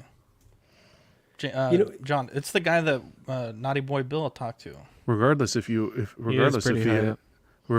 not high up or not, but he's coming onto a live stream with people watching, speaking on behalf of new product that's coming out on Queen. I don't think anything that came out of his mouth should be taken lightly. That's a good point, John. You're right. Always. Yeah, I thought the Game of Thrones thing was, to me, the most interesting because all the other stuff I don't really collect. I mean, I had no issues with the Game of Thrones as of late. I mean, the Jamie was a home run, Tormund was a home run. Arya was pretty good. Brienne was also another home run. So for 3-0 to lose that license, or at least I don't know, maybe they didn't. I don't know what the fuck is going on anymore. I think specifically what's happening, I could be wrong, and I'm just kind of talking out of my ass here. It might be a scenario where I just totally drew a blank on the company. 3-0 has a license for most of the regions, and then Queen might have it for China. Yeah. Okay. I could be wrong. That's a good point. But the fact that they made a point to say like, hey, most of these licenses are China only, the other ones are globally, means to me that there is some separation. Oh, okay. Well, Yeah, because there's that issue with some of the other scales for action figures, right? Some regions have the 1/12 scale, or whatever it might be. Right. Yeah. Well, whatever the situation is, I need a better Jon Snow. So if they come up with a fucking good Jon Snow, I gotta find a way to get it. So, I'm excited to see how everything turns out because, like I said, we got more questions than answers even afterwards. So we'll see how it all pans out. The going in order, I guess. The Terminator thing is cool, even if it means statues. That's what I want. So that was good news for me. That's awesome. They're starting with the Dark Knight. That's fucking awesome. Viper sculpted the Joker. Amazing. I think we already knew that. He does all their statue stuff. I'm gonna go against Mark and Zach on this. We need better Lord of the Rings shit, no matter what they say. How dare you? Prime 1 didn't even do a good job, so thank God someone can do Lord of the Rings, and fuck the Crown series. It's just an expensive, shitty figure. Wow. Jesus, you're sipping on the sauce, Eddie. Take the bass out of your voice if you're going to talk about I'm mostly my just Gandalf doing like it that. because it pisses... I'm mostly just trolling Zach. I know. I was like, what the fuck? This seems personal. Even Mark. Take the bass out of your voice, dude. How dare you? They should work for fucking Asmus. They really should. Anyway, what was I saying about the fucking... Other than Lord of the Rings? Oh, Game of Thrones. I think that we need a better company making those figures too, so that's cool to see. And then the OT Matrix, make it... It seems stupid to me that they would say collectors need to make themselves heard. Did you not hear the backlash from that new movie? And what are you, fucking slow or something? They're like, hey, no buy one these likes shitty that figures shit, so... that you don't care about. Yeah, how so that loud do we make need to more be figures. for you to hear us in China? Let me dig a fucking hole really quick and yell into it. OT fucking Neo. That seemed racial. Pointed and then it's weird that they say iconic 1/6 vehicle, because I think they did tease, or someone said they were working on a Batmobile for the Batman. I don't know how iconic that one is, so maybe they're working on another 1/6 vehicle. That's Some weird. people were said hinting in the groups it was 89, but I don't know where they were getting that from. You know why it can't be 89? Because it says for worldwide release. So if Hot Toys still holds that license, I don't think that it would be the 89. Does Hot Toys hold it though? I don't know if they're still holding it, but they definitely did. The whole what licenses they hold and where they hold them and what is moral and what isn't, I don't really give a fuck. If I can buy it from somewhere, cool. Thanks. Well, there you have it. Is it my turn? No, I think what's important to take away from this is the communication that they want to have, open communication with the public. I think that's what's going to differentiate them between Hot Toys. Hot Toys, we have nothing. There's no communication whatsoever. They're coming out and saying, yeah, we want to keep communication open. Now, whether they stick to that statement, we'll wait and see. But at least they're recognizing that it's an issue, and it's an issue, and that hopefully they stick to their guns. The releases are great. I think there has a lot of potential. I think everyone's biting their nails. We're waiting for the price point and the edition sizes. That's pretty much what it is. Because I think if they're starting to say, well, we're going to put out figures at 800 to 1500, well, we're in a ball game here where I don't really think it's going to affect Hot Toys too much, because I think Hot Toys will fall into the position of Sideshow as a statue company. You got all these statue companies, Prime 1, XM, Queen, that are selling you third scale statues at 1600, but you got collectors that where their budgets are between that, 500 to 1000. So they're okay with side. I think Hot Toys may settle in that position if Queen decides to take an approach where they're going to charge a lot for these pieces. So, well, I mean, correct me if I'm wrong, but have they said for sure that these are limited pieces? No, it hasn't come out yet. Because if their goal is to be competitively priced, so $400 to $500, $300 to $500, right, depending on the figure. I doubt they're gonna be exactly. Yeah, so I agree with you. I don't think they're going to be 3 to 5. I'd be surprised if they're at 3 to 5, Dean, with that quality that we're seeing from, especially including that Viper Studio. They may have a cheaper, like let's say the sculpted rendition, maybe a little bit cheaper, but I don't think you're going to get I still think they're going to have some sort of higher end line that you're going to be paying for if you want to get I into. think that's the key right there, John. Yeah. Is they're going to have 2 different SKUs. Yeah, maybe. That made me uncomfortable that you said that like that. That you said SKUs? I was thinking about that too. Like, why do you say it SKUs, bro? That's different. That's different. SKU, baby. Back to when I was a kid. I guess, yeah. So what can be said that hasn't already been said? The only thing I'm wondering is if this is like the kind of Warner Brothers thing where multiple companies can have the license, especially for these Asmus figures that they're taking over, or I'm wondering if Asmus has just straight up lost the license for those. It's gonna be interesting to see what they do, but yeah, I'm I know you guys are happy with your current Asmus figures, but if they put out something that's the same quality as that Joker, but Gandalf, hopefully that will be awesome for you guys, depending on the price, of course. So yeah, depending on the price. Yeah. I like what they're doing. We'll see how this goes. Some of the licenses that they have are beloved, some are, we'll see where that goes. I don't know how many OT Matrix fans there are that they're going to make their voices heard to get, some more Neos made, but not many. Why? No. What the fuck? Just no. What? They're Chris great, too? but I mean, I thought I liked that guy.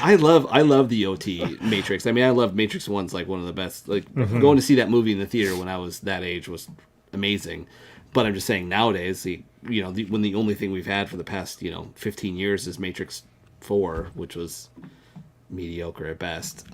We'll see where that goes. But if they make it, I'd be happy with it. So, yeah, we'll see where they go with this. I'm cautiously optimistic. It's all going to come down to how much they're charging for these things and what the availability is. So, but yeah, I'm excited. I'm hoping that this gives everybody options for everything they want. So, yeah, that's my take. Yeah, I'm right there with you. As far as the options go, all these different licenses, different movie franchises, whatever it might be, I think it's cool that a company is going to get another take at some of these lines. And if we can have like a tiered system with, higher level versions of that figure, whether it be a head sculpt or different options to kind of upgrade, I think that might be cool. I mean, you guys have pretty much said everything. The only things that really stick out to me are the Game of Thrones and the Lord of the Rings stuff. I love those franchises, but neither one of them really has called to me to be a collector for those series. And I could see if they do a really good Khaleesi and Jon Snow. I could see myself getting that pairing. And for me, with Lord of the Rings, I really wanted that Galadriel figure, but I was just really underwhelmed by the final product, so I had canceled. And I could see getting a Gandalf or Galadriel or Aragorn or something, which he really needs a proper head sculpt. So we'll see what this company, what comes to fruition with all these hopes and dreams and promises they've laid out here for collectors. But again, I mean, it comes down to the bottom dollar, what we're willing to spend on this stuff. And if it's absolutely knock your socks off kind of product in the end, then maybe I will put my money in this, this direction. But time will tell. But yeah, it's all interesting to talk about. It's hard to go anywhere until we actually see final product. Zach, how dare you? I saw that. As I mentioned, I did watch the live stream, and it kind of felt like a politician making a lot of promises, right? Like, I really like the representative. I forget the gentleman's name. He had a really great vibe to him. There you go, John. But, this might be the reason why Hot Toys doesn't communicate with us, because the more you start to like raise everyone's expectations, right? Like I deal with this in my work. Like you start going out to the community and then you raise everyone's expectations and you got to deliver on that, right? So when you're putting out, T1000, you're putting out Game of Thrones, like you have to deliver on that. And so I think they may be backpedaling a little bit after, kind of seeing what everyone's level of comfort was when it comes to the prices that were being floated, because they are kind of advertising as an entry-level figure. And so hopefully they do have an entry-level SKU. I'm going to say it right this time. But if they have their, signature series that is significantly better that everyone wants, it's got to be like priced in an area that's not going to be like so insane that we're reaching statue territory. So I am a little concerned by the messaging so far, but I think the good news is that they're going to be making their rounds here in the near future, and the pre-orders are going to be going up. So we're going to have clarity here very soon. So hopefully they're hearing what we're saying, and they're going to adjust accordingly. Marco, you're right. Who is it? Caffeinated Comic Fan says it. Their group is an absolute fucking nightmare. Every idiot in that group is asking for the most random fucking figure. Like, make this season 2 cameo appearance character, please. I've been wanting it for 20 years. Like, dude, fuck that. Yeah, but everybody in the Hot Toys group is an idiot too, asking for every other reissue. Look, I'd rather have a reissue than some random extra in like season 2 of some show no one's ever fucking heard of. Like, what? People were asking for the stupidest shit. Grinds my gears. Yeah, grinds my fucking gears. Like it kills me too. Not to go on a tangent, but like, dude, like get back to reality. We're not gonna make that guy, like Zach was just saying, like in the third row of the stadium in the one scene of, it's just like he's not going to happen. Though. Oh, I know. Motherfuckers I've never even heard of. My cousin was a background character in The Walking Dead. Can you make him? You guys are right, but at the same time, make Heath Ledger in A Knight's Tale, please. Please go. Okay, well. He was Eddie, a main character at least. Tell us about the Pure Arts. I'm not even going to attempt to read that name. Assassin's Creed Valhalla. 259 Q3 to Q4 2023. Who is this character? I think it's Eivor. Because I want to say it's either Eivor or Ivar, but Ivar is Viking, so I think it's Eivor. But this is the main character in Assassin's Creed Valhalla. Played the game a little bit. I have no patience for roaming games. I don't even know what you call them anymore. I have no patience. I couldn't world play it, but I love Vikings, and I love the show Vikings, and I thought it was a cool figure enough for me to want to buy it. So I thought I'd throw it on the show sheet, but it was weird to me to see that so this is your character, but you can either make him male or female, and they only did the male version of him. So I'm wondering if they're gonna do another female version or not. But it comes with a ton of accessories. I think they're die casts. I don't remember though. John? But it looks really fucking cool. So I thought for any video game fans out there, pure art. Any Assassin's Creed fan, they might like this. Eddie, you said you wanted to get it? I kind of want to get it, yeah. Is that because it's like not an important enough character to get a statue of? So it was just like, oh, but I like it enough to get it. Yeah, exactly. And they don't do enough. One of my favorite shows is Vikings, and there's a statue coming out of it that I want that's been teased, but yeah, it's not something where I need like a ton of statues of it, so a figure would be cool. And this one comes with a lot of accessories, and it's a good enough price point to where I may end up picking it up. But that makes sense. Very good. Yeah. Dean, this is also something. There's the full list of accessories there. So I actually like the stand. It's very themed. Yeah, it's I think dope. it's really cool. Is he Thor? He's a Viking. He's yeah. They just come with a shit ton of. Did you say that because of the hammer? Yeah. Yeah, dude. No, they all fight with hammers and axes and shit. It's cool.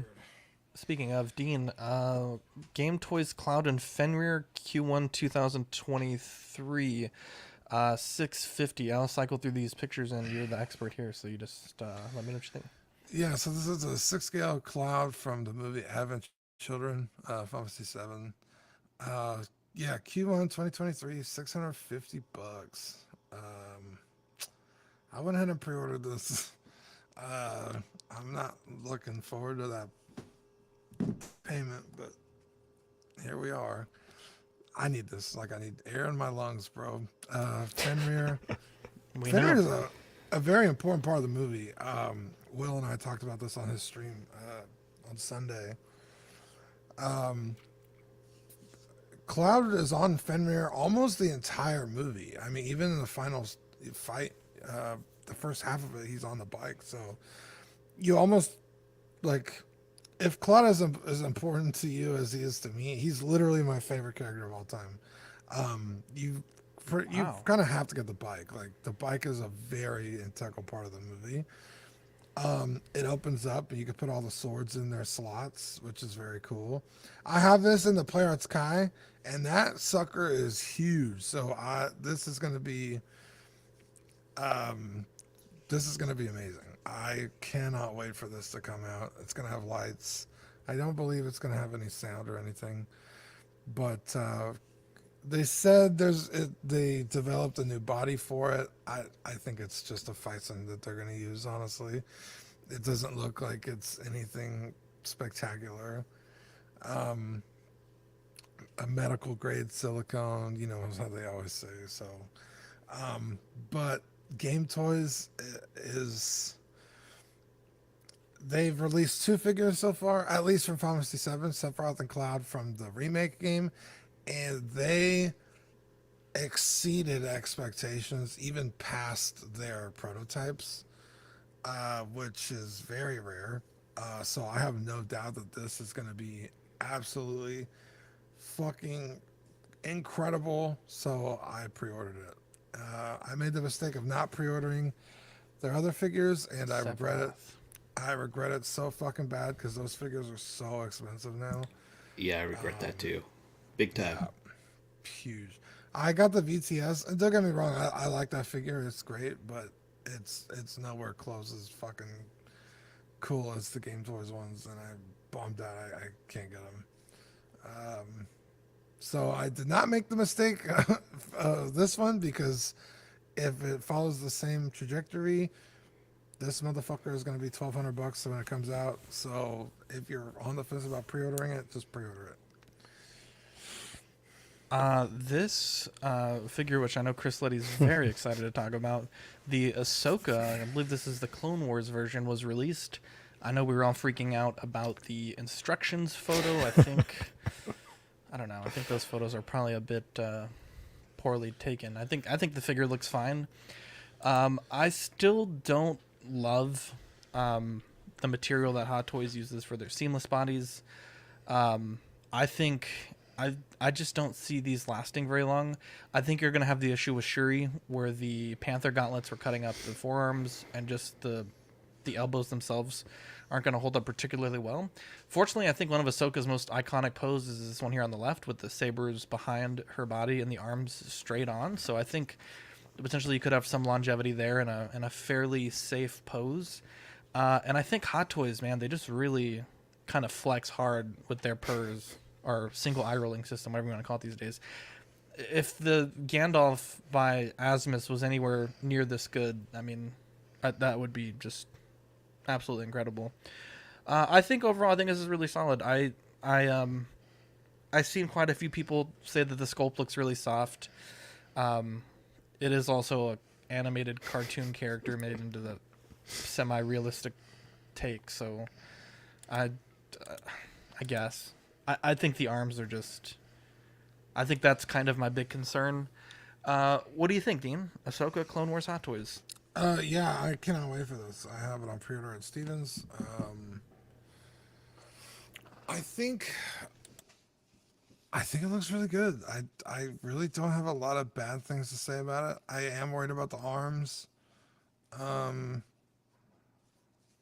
But I'm just not gonna pose it all that fucking crazy, honestly.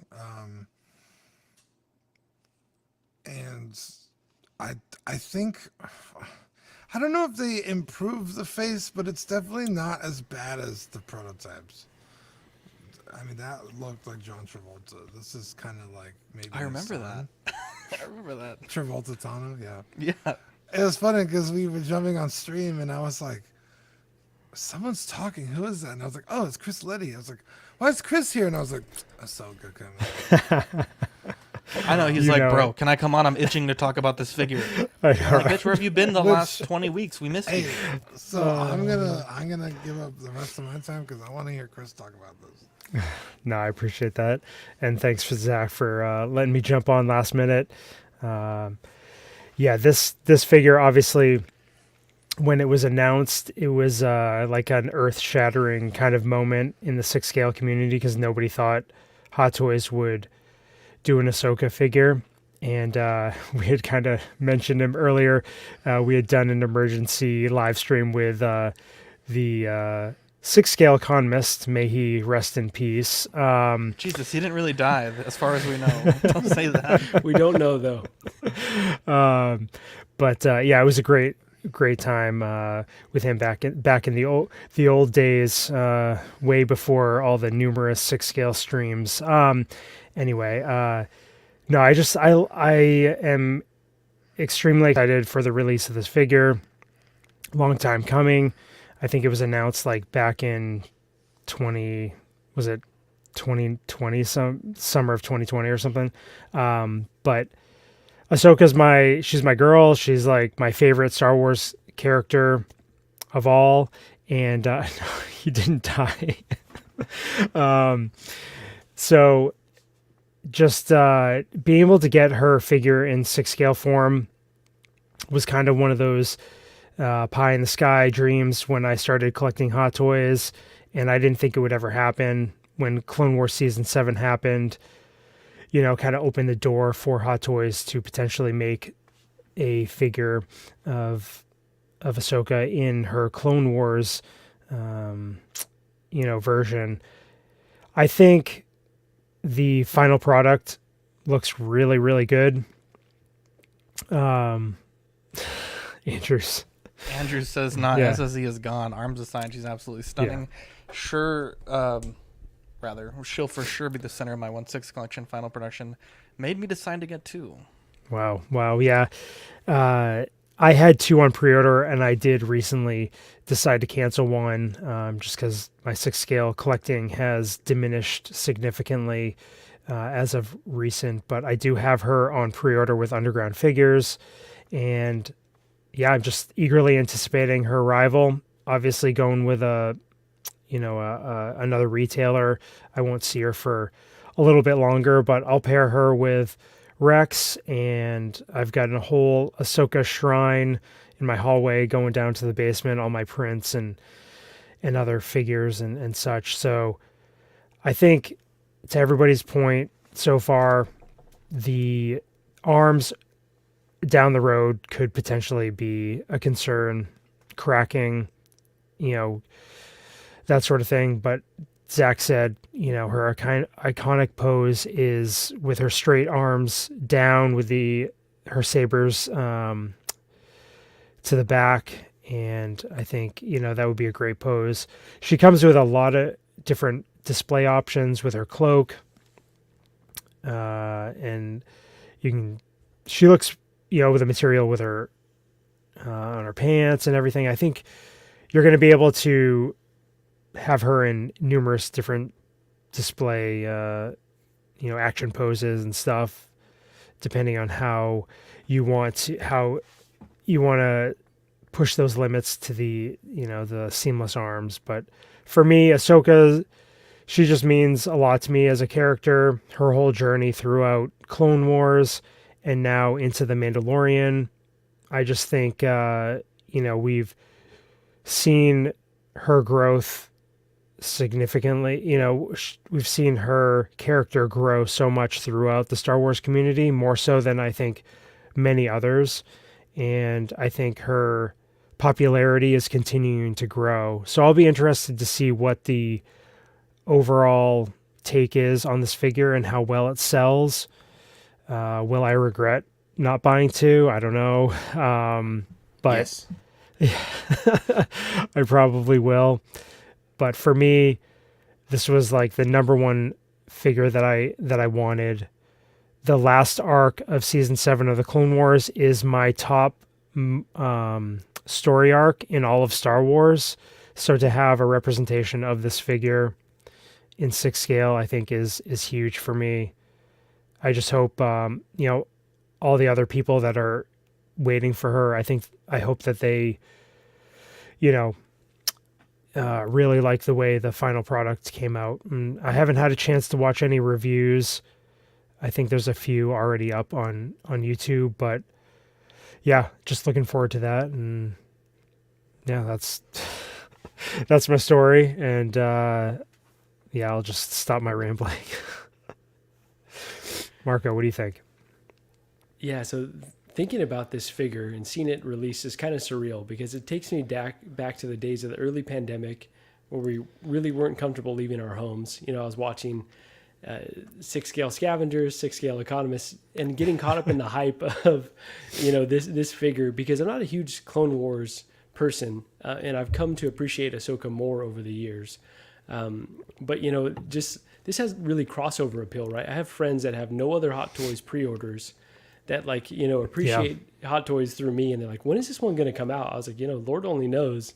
There's lots of rumors, and so for it to finally come out is pretty surreal. I do see a bit of Rosario Dawson in this sculpt. And, I know there's a lot of speculation about them retooling it. And I don't know if that's, just me projecting, but I see it. So I know folks are waiting on the Rosario Dawson version from Mandalorian. I feel like this is... Let me just clarify. He's not dead. I don't know why you said that, Letty. We're trying to speak him back into existence. Bring you on the show, and you start this rumor that another YouTuber died. You got to listen to John's 60 seconds. We got this fucking goober in the chat. My esophagus hurts from screaming. Heaven gains an angel. Rip. SSE. Economist, if you're out there, we need one more stream. Come on, Ahsoka's out. I know. So this figure it's terrific though. I have all the same concerns about the arms, but as Zach said, I think this pose on the left is the one to put her in. I think that's kind of to avoid any of the potential issues, and I think this is the one to get the rookie card version. We're going to have many more Rosario Dawson versions, but you got to have this one in the collection. So absolutely coming home to me.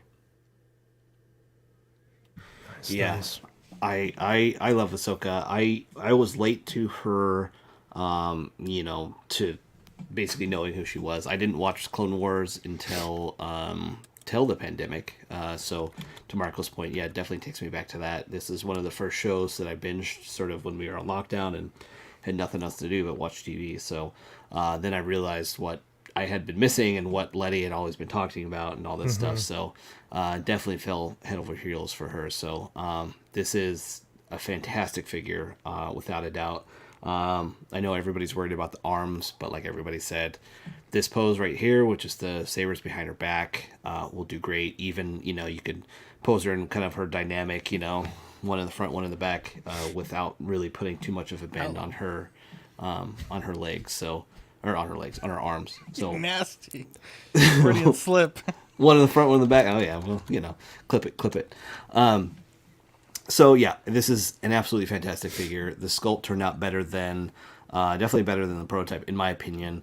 I guess I could see a little bit why people are calling it maybe a smidge bit soft, but I think it's, like you said, it's a cartoon. It's from the animated. I think they went even more animated with the final product. I think the original one definitely was kind of more towards the realistic, and this one definitely threads that sort of line right down the middle where I think it's a little bit more towards the animation side, which is fantastic because that's exactly what I wanted.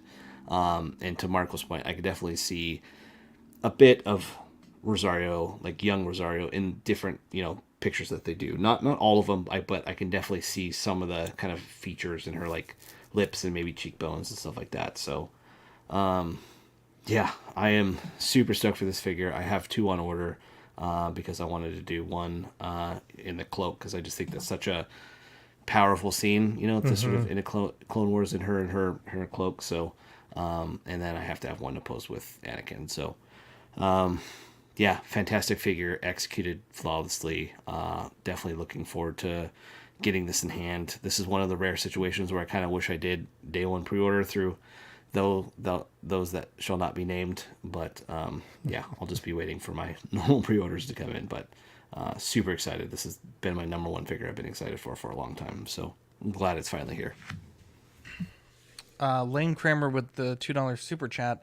I see more Ashley Eckstein, not Rosario. Yeah, I don't see Rosario at all, to be honest. OG fan says he gets a girlfriend, goes back to work, and wham, presto changeo.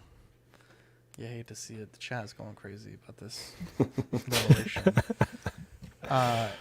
Eddie, what do you think? I think the figure looks amazing. I think they did improve on the final head sculpt. I think it looks so much more like Clone Wars. It didn't, to me, when they first showed it, it just looked like an Ahsoka figure that was from Clone Wars, but it didn't have like the Clone Wars face, and now I think it does a lot. Like, I see it a lot, so it looks like a big difference to me. I don't know. I'd have to go back and see the initial photos, but it looks like a big change. And then, yeah, I don't care too much about the material on the arms. If I was gonna get it, I think it's what you prefer. It's joints or like the whole debate is annoying. Mm-hmm. You're gonna be mad either way. I think the figure looks amazing. And I don't know why people try to compare her to Rosario, because Rosario is new. Like, this is the real Ahsoka right here. So, wow. I mean, Rosario's fine. We haven't seen much from her, but I don't know why everybody's like, oh, the Rosario. Like, this is Ahsoka. If you're an Ahsoka fan, you get this one. You have to worry about Rosario later. Yeah, that's right. That's right. Yeah. Yeah, it looks amazing. I think that they're doing the Clone Wars line really well. And it's awesome. Yeah, what more can be said? It's a great release. Again, I didn't touch on Clone Wars, so I don't have any emotional attachment to the character. I started with Sean. Jesus Christ, Letty. Sean, you're Sean. I know. I'm kidding. What did I do? What's the problem? I'm totally kidding. Oh, Sean. Oh, yeah. Sean. I thought he said Sean. Yeah, no, Sean. I was like, Sean. What did I do? What did I do? Yeah, no, I don't. I never, like I said, I didn't. I got into with Rosario. So when I see Ahsoka, that's who I think of first. Regardless, guys, I don't know. You guys are too. I don't know. I don't want to say too soft, but you're paying too. What did this retail for? Over to what? $225, $250. What was it? Anybody remember? No idea. Didn't even look at the price. Just ordered. Okay. That's my style. Grinds my gears when people on the show ask a question that they could have Googled for like 40 minutes and everyone else was talking. They could have, but regardless, $250, I feel $225 should be on the show sheet, the price, to be honest, but that's okay. You hate to see it. The seamless arms are unacceptable if they're going to get ruined. I don't want to be, everybody's praising this figure, oh, it's beautiful and this and that, and then in 2 months when they start getting the figure and posing but joints it, look ugly. Well, joints look ugly, that's fine. There's a con pro for each. Exactly. To say that it ripping. needs joints is like, that's a preference. You can't say that it needs that. Okay, I didn't say it needs joints. Did I say it needs joints? You said we were too soft, but that's not a critique. Yeah, but I didn't say we need joints. Again, as regardless, you spoke, my turn. When the tearing starts happening, I don't want to hear people start saying, "Oh, 250, I wasted 250 on this figure and this is what's happening." We know the quality already. So, I don't know, have some elbow coverings or something. But those if you bend that arm, that's going to tear immediately. So, just keep that in mind. That's false. John, It's you not might be gonna right tear though. There immediately. might be a compromise though. We should get 2 sets of arms. Give us a seamless one. Give us Look ones at that. with joints. Right. That's For that's $250. someone speaking with Okay, well, he said it better experience. than you, though. He said it better Eddie, than you. fuck, man. You have to have comment for everything. No, I'm just Can y'all saying. shut he, the hell up, he both of y'all? said it the right way. He Having can a say it good the right show way, but tonight. I'm speaking. You gave your 2 cents. Everyone wants to praise it. I'm going to give you the other side of it, coming from someone who's not familiar with the character and as a figure collector. Those joints, those seamless arms will lead to problems. I have the Leonidas figure. I won't even flip and touch that thing. I won't even touch it. You want to pose? You want to pay $250 to pose it this way? Fine, keep the arms straight. But you bend that figure for a long period of time, and it's done. It's done. Look what happened with Wonder Woman. Your keywords were for a long period of time. Take care of your figures. Don't be an idiot. What are you talking about? Take care of your figures.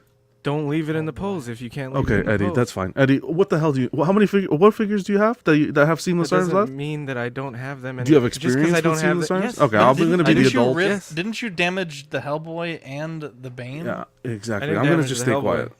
The Bane I left in the pose. Okay. And I You can didn't still have complain an about opinion, it. guys. You can have opinions. That's fine, but I'm just No, saying. You look. I got seamless will one get thing to ruined say. if you leave it in the pose, but you have to take got- care of your figure. One thing to say. What about the droid attack on the Wookiees?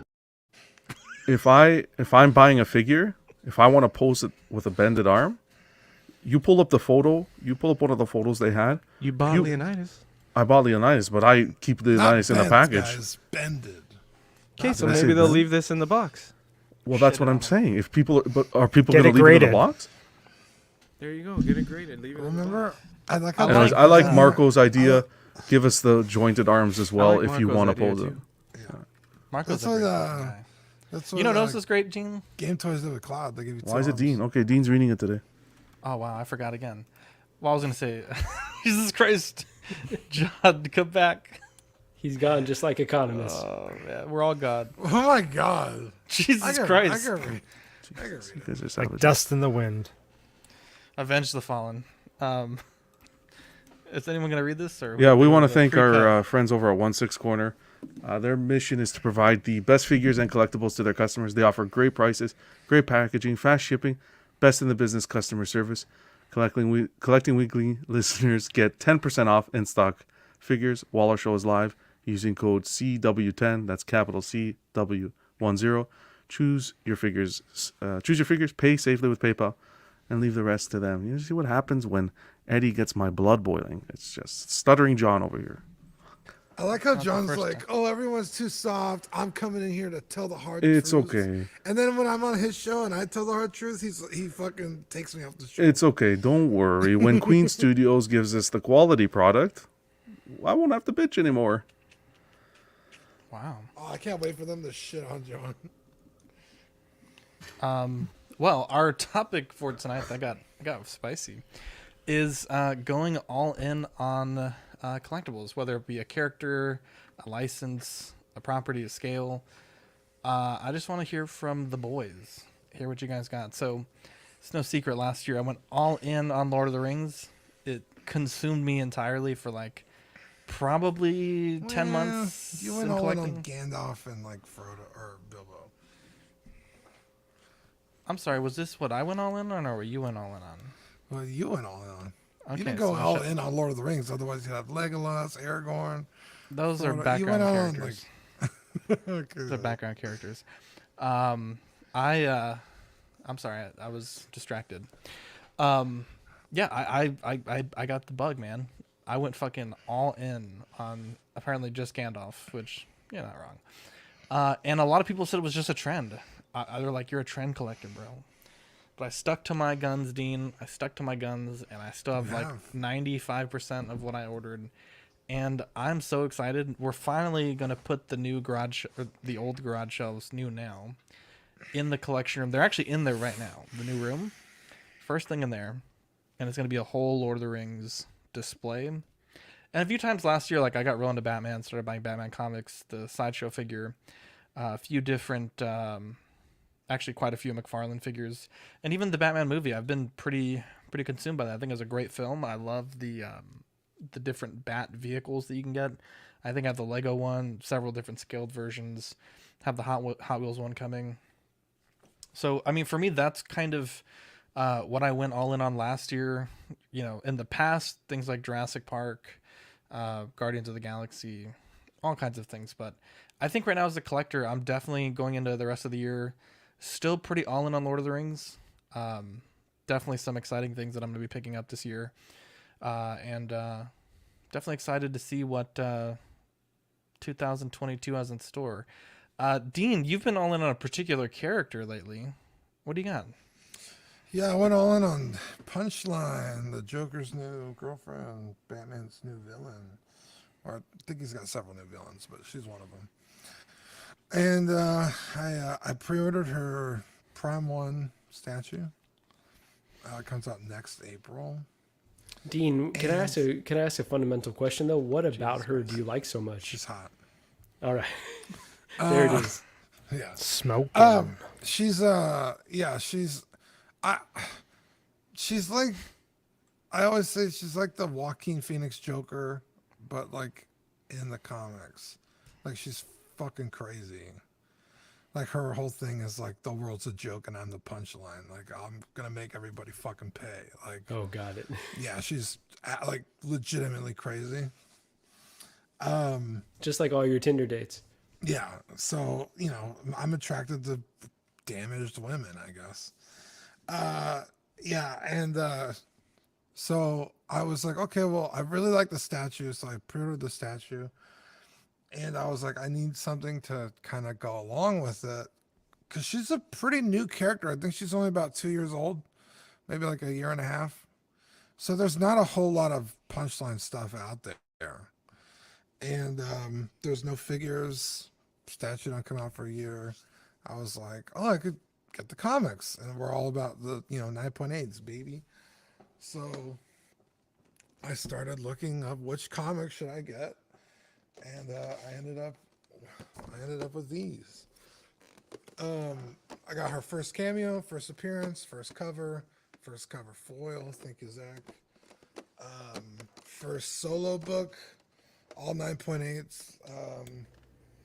I had a bunch of help from like Brenton looking for good deals, and Zach finding issues for me, and I kind of finished too fast because now there's like nothing else for me to buy. Again, there's not a whole lot of stuff out there. But I was like, if I wait too long, maybe the prices on these books gets too high. They were already like too high to begin with, what I paid for those, like what I'm like comfortable with. But I was like, if I wait longer, they could go higher. It's very rare that they dip down. And then the Batman movie was coming out. I was like, dude, if they like throw her in the fucking movie randomly, like, I doubt it. But if they do, like, I'm fucked. So I was like, I need to buy these now. So I did. So I'm all caught up on Punchline for now. So now I'm just waiting for figures to come up. I think it's good to get in early on a character, even though you think you overpaid now on those comics. Who knows? A year from now, 2 years from now, they may be looking like bargain prices. Right. I think that's a big thing with characters and getting in early. Yeah, there was one book I found, and I was like, hey Zach, this is a really good deal, and it was a 9 point, I think it was a 9.4, maybe it was a 9.6. And he was like, bro, don't get the 9.6. He's like, just fucking get the 9.8 because like it'll matter. It matters now. It's really gonna matter later. And I was like, yeah, you're right. So I just sprung the extra like $50-$60 and I bought the one that. And again, more than I wanted to pay, but fair market value. That's what they were going for. I secured the 9.8, got it. So I'm happy. Like I said, it's just another $50-$60. Who gives a shit? Me? Am I next? What's going on? Hey, you're next. Sorry. So, All right. As far as like going all in, I mean, that's kind of, I go through these cycles where I'll go all in hard for a certain thing. I was just all in for six scale for quite some time. Obviously, being the host, co-host of Six Scale Scavengers was really, that was feeding into that whole, that whole area of collecting. I just, I was just focused on getting that stuff, but kind of on the side, I was into vintage Star Wars and my Ahsoka collection and stuff like that. But I would like go through phases where it's like, all I could think about was like anything and everything Ahsoka. But then I would switch and it was like, all right, I need to complete this line of vintage carded Star Wars figures. And I would take a break from the other areas. And, most of that stuff is kind of taking a back seat. I'll still pick up six scale stuff here and there. I'll still pick up an Ahsoka item here or there. But really, like right now, it's mainly been comics and trading cards for me. Partly why Six Scale Scavengers is kind of taking a break for, the last 6 months or so. I do another podcast called The Cards Formula, all about Formula One trading cards and alternative assets. And so right now it's like like 90% of my collecting is in trading cards, Formula One, soccer, non-sports like Star Wars and Marvel cards. And a lot of that is due to the financial benefits of those areas of collecting because of the values of some cards. And you buy a card at one price, you get it graded, and then you can sell it for like 10 times what you paid for it. And then you can just continue to fuel, that area of collecting or be able to buy something else. And then as far as the comics goes, I've picked up several collections over the last year, and I've been really ingrained in like the whole comic, mindset of just like learning about all the different key issues and just going through and figuring out the pricing for things. And so like my mind is really in those two areas of collecting. But it's like, at some points it's like a little bit unhealthy, like to the level, because I feel like I need to buy all these comics or buy all these cards, and sometimes I have to step back and ask myself, like, do I need to buy all of these in such a short amount of time? Kind of like Dean, you were saying with the Punchline comics, is like, shoot, I just grabbed all those slabs, in 2 weeks. I could have stretched that out. But yeah, for me, I go through ebbs and flows of different areas of collecting. I know everybody collects different things, but I run the gamut of, like I said, six scale, vintage Star Wars. I've got a crazy Ahsoka collection, trading cards, comics, and then I also do a side hustle with Letty's Collectibles. I do shows, set up at shows. I do eBay, all that sort of thing. So it's like this whole thing where, like, because I've made it kind of like a business, I'm dabbling in all these different areas, and I kind of collect in all those different areas, but I also think of ways I can make money in all those different areas. So for me, I try to tie it all into that. But yes, I do kind of go crazy in different avenues, a little bit more so than I need to. But yeah, that's kind of where I'm at right now. For me, it's mainly how can I make my collecting make me money, honestly, and how can I pursue continuing to collect without having to dip into my actual income. Can I have it be sustainable just on the through the side hustle? So I don't know if that really answers the topic question, but that's kind of where my state is in my mindset. Chris, I can relate to everything you said. I think I have a similar, addictive personality where if I go down one line, I'm going all in. But I feel it's like less so with like particular lines. Like let's say the Mandalorian 1/6 Hot Toys figures. I don't need all those figures, but I do need like a lot of one-offs. So whatever characters speak to me. And before it was collecting Hot Toys, it was really like collecting Blu-rays, and then it was 4K Blu-rays, and then it was Jordans, and then it was tricking out my home theater system and video games. And I'm always going to find some way to spend my money on some really, really frivolous shit. And so I do get why Gigi gets frustrated in that, but it makes me happy at the end of the day. And I would just say, overall, I just really enjoy the 1/6 hobby. Like I feel like Hot Toys is like my perfect lane. And that's why I'm like really resistant, like hanging out with all these guys. It's scary because like I could start going down the comic book route and the statue route and the trading card route.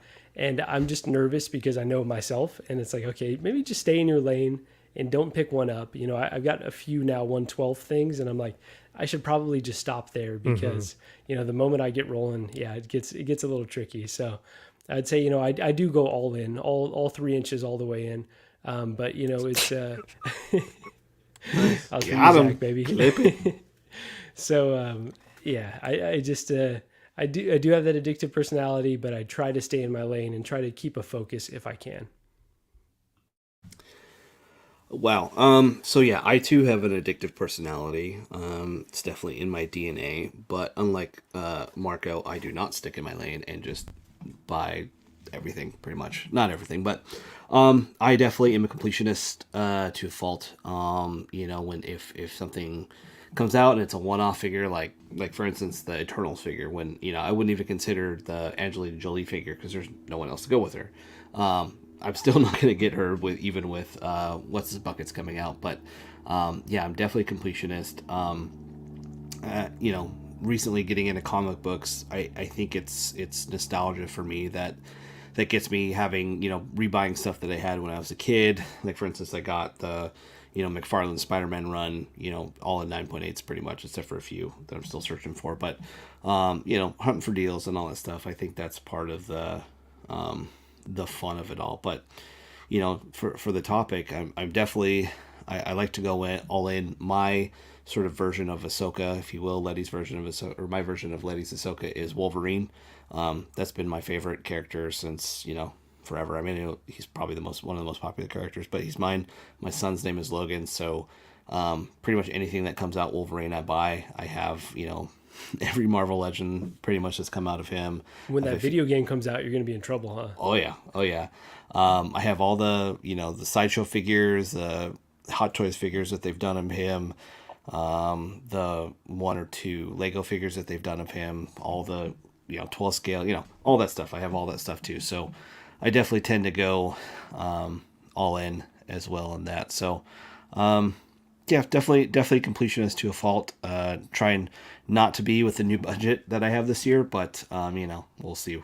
We'll see how that goes. But I definitely like seeing them all together. Definitely, we collect to, either for nostalgia or to sort of recreate, a moment in our mind or whatever. So having, the full Avengers team together, what I mean, for the first, when they land for the first time, that, pinnacle moment of the first sort of phase, having those figures and being able to pose them like that or whatever is great. And that's sort of part of the reason why I don't get into statues much, is just because I like too many IPs, too many things to be sort of, I think Eddie said it, the other day, it's like, that's the problem with statues. You have to devote, the amount of money that you could get an entire line of figures for to buy one statue, which, more power to those people that can do that, but that's just not how my, my brain or my heart, whatever you want to call it, works. So, that's why, like Marco, I like 1/6. I think it's a nice sort of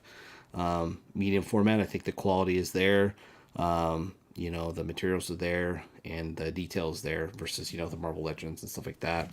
But yeah, definitely this is the year of trying to pare down the stuff that I collect. So I'm selling kind of all my Marvel Legends, getting rid of all the Funko Pops and, a bunch of other stuff that I don't collect, just to go down to the 2 or 3 things that I really love to collect as much as possible. But yeah, we'll see. And then finally, to Dean's point and your point about buying stuff quickly, I definitely suffer from that. You know what I mean? It's like I'm trying to get some of the comic lines from my childhood, and it's like I see it pop up. It's like, oh shit, that's a really good. It's way under fair market value. Gotta buy, gotta jump on it right there.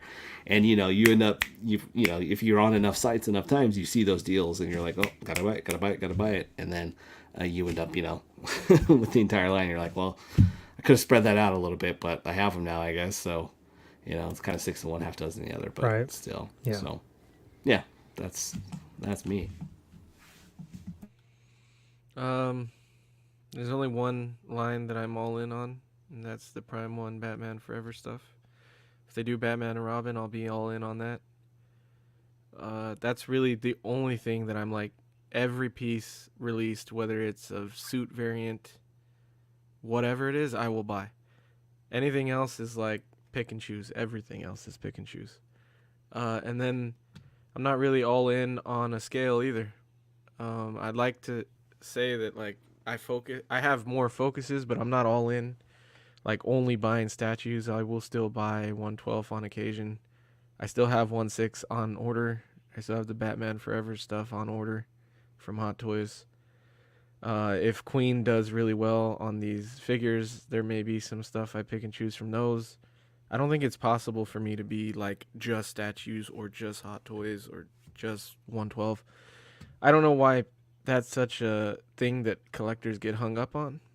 We're collectors first, so collectors collect. I don't know why there needs to be a rule. If you have OCD, though, you want everything to match, right? Like you don't want things out of place a lot of the times. That's at least for me. Yeah, that's true. I think some people mix and match very well, though. Zach mix and matches really well. Dean mix and match really well. Well, does he really, though? They do. I've seen Zach's collecting room. I always was envious of it because when you mix and match, there's something. I don't know what that word is that people use, but like the museum thing is cool. Feng shui. Maybe feng shui. They can complement each other, though. Personal or something about the mix and matching thing. It feels more like, I don't know. It feels like there's more love in it. The museum thing is cool too, and it looks really nice. And there's cool things about both, but I don't mind either or. But yeah. So as far as the topic, all in. There's only one thing, and I'm not even all in on the franchise either, because there's other stuff out there that I don't have. Like I don't have some of the pops. Maybe someday I'll get them. I don't have some of the. There's like model kits and all kinds of shit. Do you do anything like 1-to-1 scale? I'm trying not to, man. Really hard. They did that Iron Man Mark III bust from Queen Studios, and I like really love that, and I'm trying hard to not do that. But like, I will do like little stuff, like maybe a helmet, or I have lightsabers. Lego and stuff like that, or I have Lego was last year. I do all kinds of Lego now. I kind of got. That was like a line that like I never wanted to get because I knew it would screw me, and I got some, and now I'm buying them here and there. But I try to keep my rule of only buying one a month for Bricks and Brews. But yeah, I think it's better to obviously be smart and spend your money how you can, keep a budget, but buy what you like. I think that's the best way to do it. Buy what you like. So, if it mixes, matches, if you can fit it in somewhere, if it makes you happy, buy it.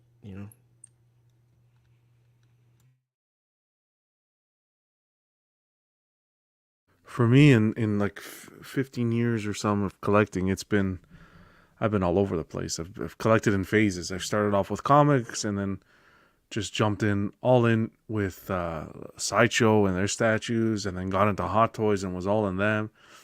And then now I'm just the stage I am in my life. I'm so much choice, but I've really been focusing, thanks to Danny, of course, back onto the comics. I love waking up in the morning on a Monday and seeing what comics are coming out for that week, and then pre-ordering them and ordering them and then going to pick them up. I don't know, it's just a fun experience. And then we do Collectors Club now, and we've been talking about the comics, and even the guys on CW, everyone's sort of getting into it. So it's been really fun.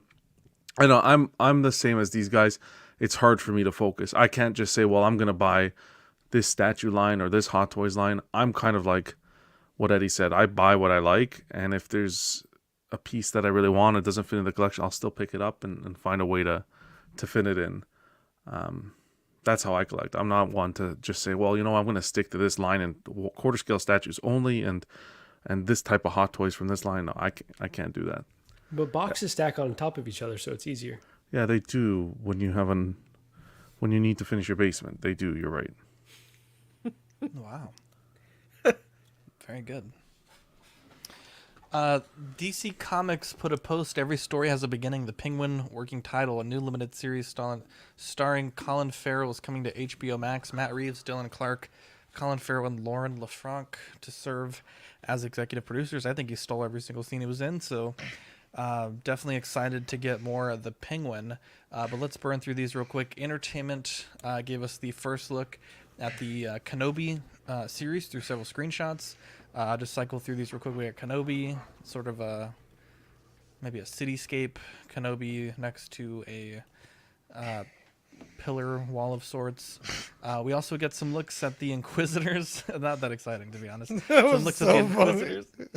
You're like trying to make something out of nothing next to I know. some kind It's of like they just fucking show these pillar goofy ass fucking photos. Some other goofy looking dude with the Inquisitor. That's obviously Uncle Owen. What the? Who the fuck put Marco at Alpha Spot? How? Finally, goddamn. Who's the idiot that did that? Take away all the privileges. I don't really care for these photos, to be honest. The show I'm excited for it. The trailer wasn't particularly good. The Inquisitor looked like a fucking goober, and I'm gonna smack him in his bald fucking head. And the other second brother, whatever his name is, looks stupid as hell too. They did show us Darth Vader rather, and said Darth Maul was cut from the TV show. It was like a pacing thing, and they didn't want to rehash what had already been hashed. Vader looks great though, so I'm excited to see what is going to come from that. Warner Brothers delayed The Flash and Aquaman 2 to 2023. They're kind of like shuffling some things, some reshoots, etc. So those were originally slated for fall 2022 releases, and it's funny because the day they announced this, I had there was like YouTube trailers like DC 2022 lineup, and it was like all these crazy ass movies, and now half of them are pushed to 2023. Robert Rodriguez has offered a promising update on Alita 2, saying that he and James Cameron will work on a pitch soon for Alita Battle Angel 2. So that's very exciting. I know the first one, we all seem to like that. So always happy to get more Alita. Our movie of the week was 300. In 480 BC, a state of war exists between Persia, led by King Xerxes, and Greece at the Battle of Thermo. I'm not even going to try to say that. Leonidas, king of the Greek city-state of Sparta, leads his badly outnumbered warriors against the massive Persian army. Though certain death awaits the Spartans, their sacrifice inspires all of Greece to unite against their common enemy. This was Marco's pick for movie of the week, and it is an excellent pick. This movie, I remember not seeing it in the theaters, and when I finally got a chance to watch it, I was like, yo, I fucked up big time. There's like, a great build up to this film, and it finally comes to a head when they get that first, real taste of the gabagool. And it really doesn't look back like at all. Michael Fassbender, I think this is one of his first major roles, and he fucking kills it. I fucking love Michael Fassbender, and he is such an amazing Spartan in this movie. Gerald Butler. How you say his name? Fassbender, I believe so. You learn something every day. I think it's actually Fassbender, but people just say Fassbender. Yeah.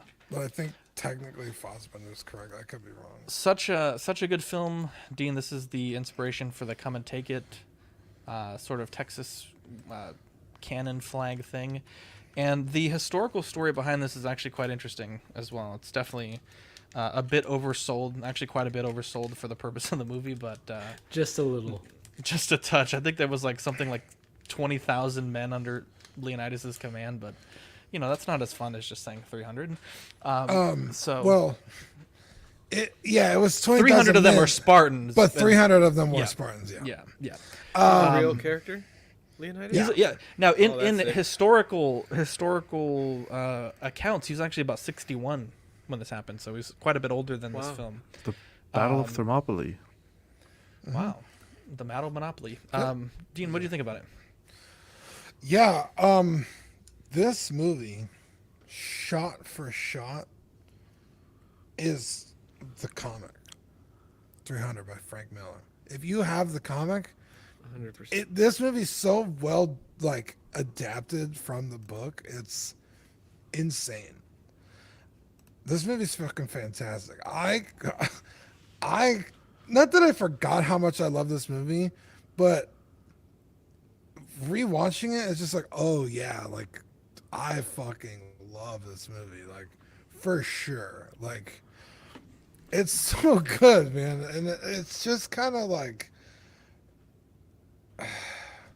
it's not like, I don't even know how to say this. Like, it's not moving in any way. It doesn't tug at your heartstrings. It's not like special, like some kind of, childhood movie that, moved you in some kind of way. It's just fucking cool. It's just kick-ass, gritty. I'd never seen anything like it growing up, I must have been, I don't know, 13 or 14 when this came out, maybe a little older. We still might not have even seen stuff like this, though, right? There's others have tried, but I don't know that people have accomplished this. And it's just like, yeah, it's just, I really can't think of anything else like it. Just the way they shot the movie. Again, it's like you're reading the graphic novel, like the kicks and the sweeping shots. And it's just like, honestly mind blowing. I couldn't have picked a better movie. I was really excited when you said 300. I was like, oh hell yeah! And I was watching it and I was like, oh hell yeah, dude! Like, it's just fucking cool. I love it.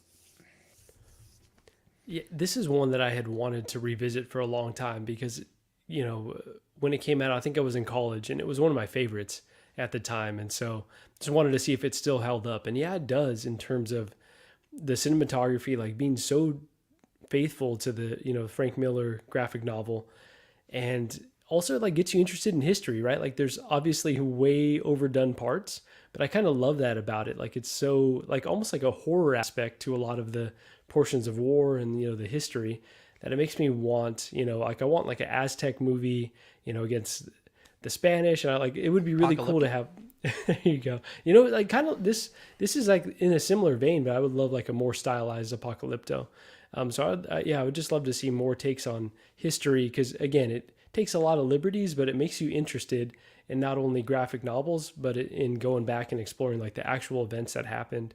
And I will say that, it suffers from a lot of the Zack Snyder things that all of his movies do, where it's, a lot of flash and not as much substance as you want. But I would say of all the movies that he's done, this probably has the most like heart and the most substance. So yeah, it really held up, and I'm really glad to rewatch it.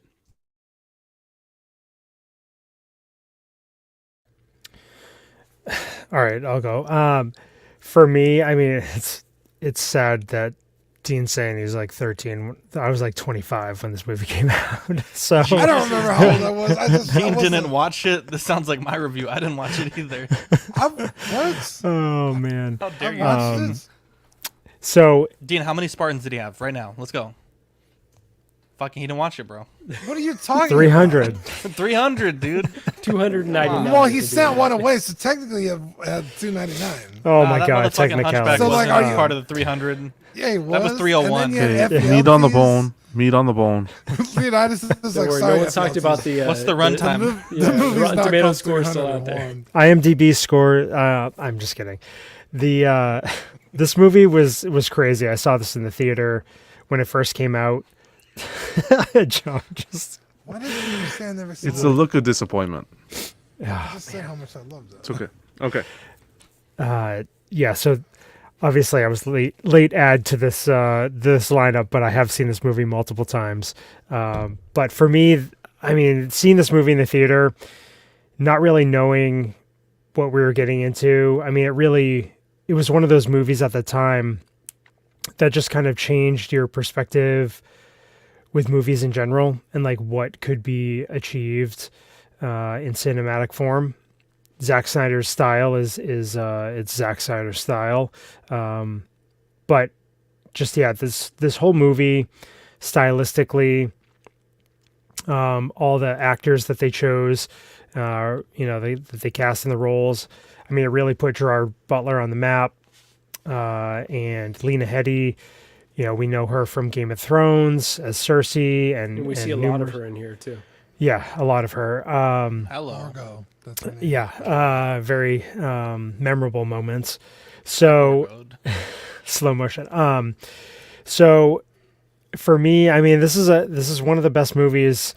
I think it's probably a top 25 movie for me. I think, like Marco said, many movies have tried to imitate it, replicate it, but I think when you go back to it, I mean, it really stands the test of time, the past 15 years.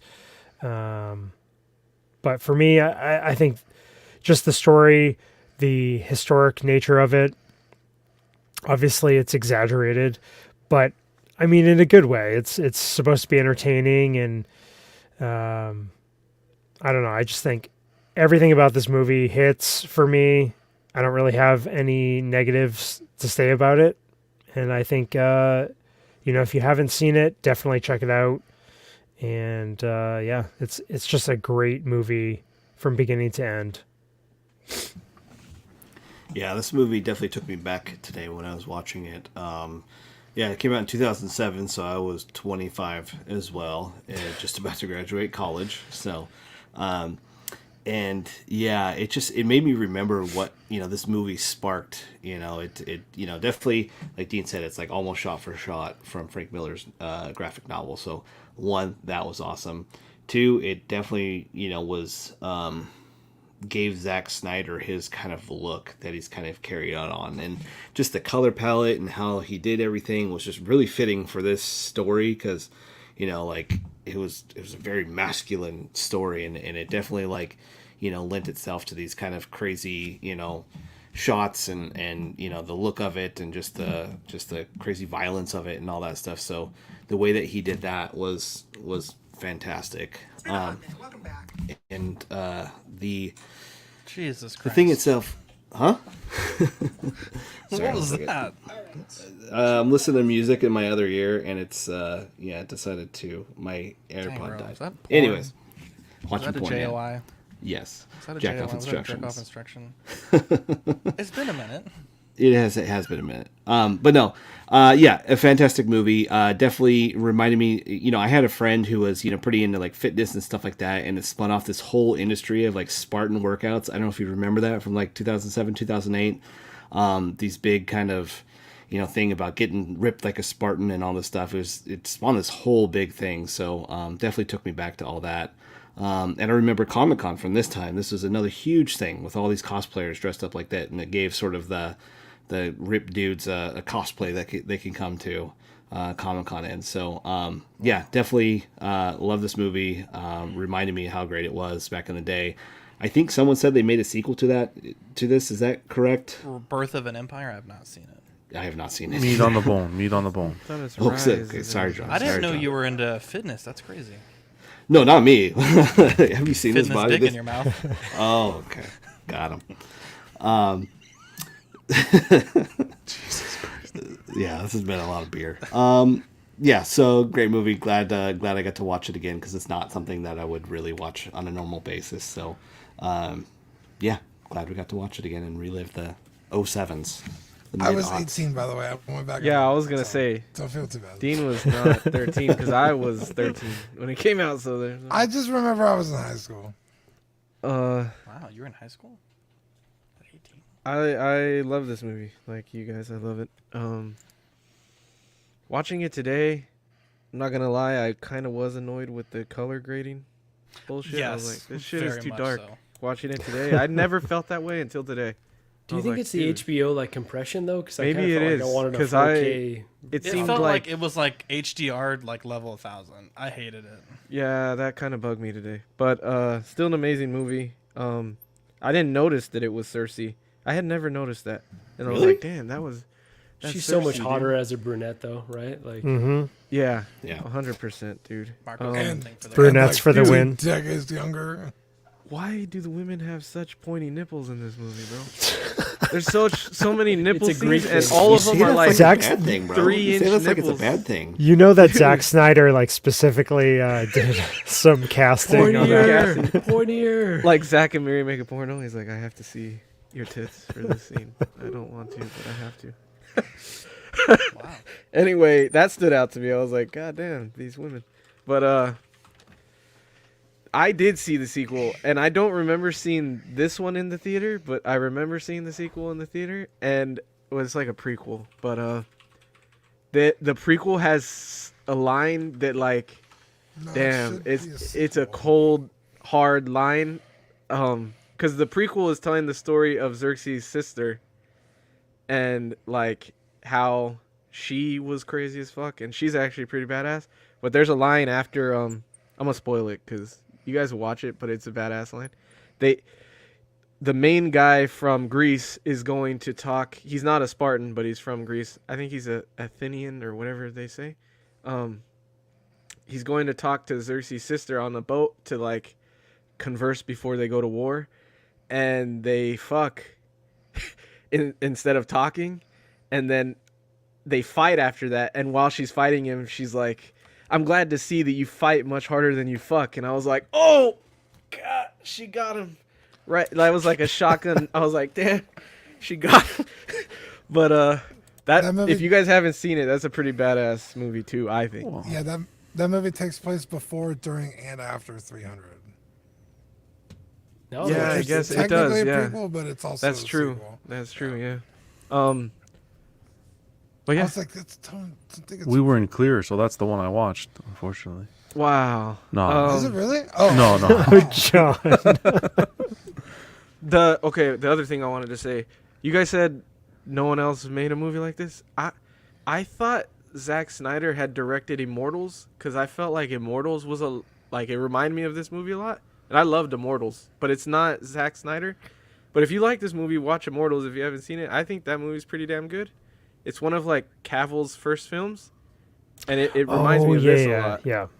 And someone said Sin City, which is obviously another Frank Miller. Yeah, I heard joint. that. Oh too. yeah, I heard That's a Sin good City. movie too. Yeah. Very different stylistic. Sin City's phenomenal. Yeah, so this one here, thanks, Eddie. An hour and 57 minutes, so way too long. Rotten Tomatoes, I'm surprised this didn't get higher rating, 61%, and a 7.6. kidding me? 61%? Yeah, 61%. I think it's because of Snyder, dude. And a 7.6 on IMDb. Look, it's what's more to just say than what these guys said. Awesome film, iconic. How many times you were in school, you were wherever, you hear this is Sparta, and he throws him in the flipping hole. Everybody knows that line. Little moral to the story: love thy neighbor. I don't know if I'm going to butcher his name, but Ephialtes, which was like the hunchback guy. Look, he was hunchback, couldn't fight, banished him, and look what happened. Led to their demise. I don't know about love though. He should have just fucking killed him. Well, okay, love thy neighbor or murder thy neighbor. Just don't banish thy neighbor. You couldn't just let him run out on the field first or something? Yeah, like, jeez. And Jesus, it would have been a different story. Turn him into a bowling ball. 301's Yeah. not as catchy as 300. I don't remember it being as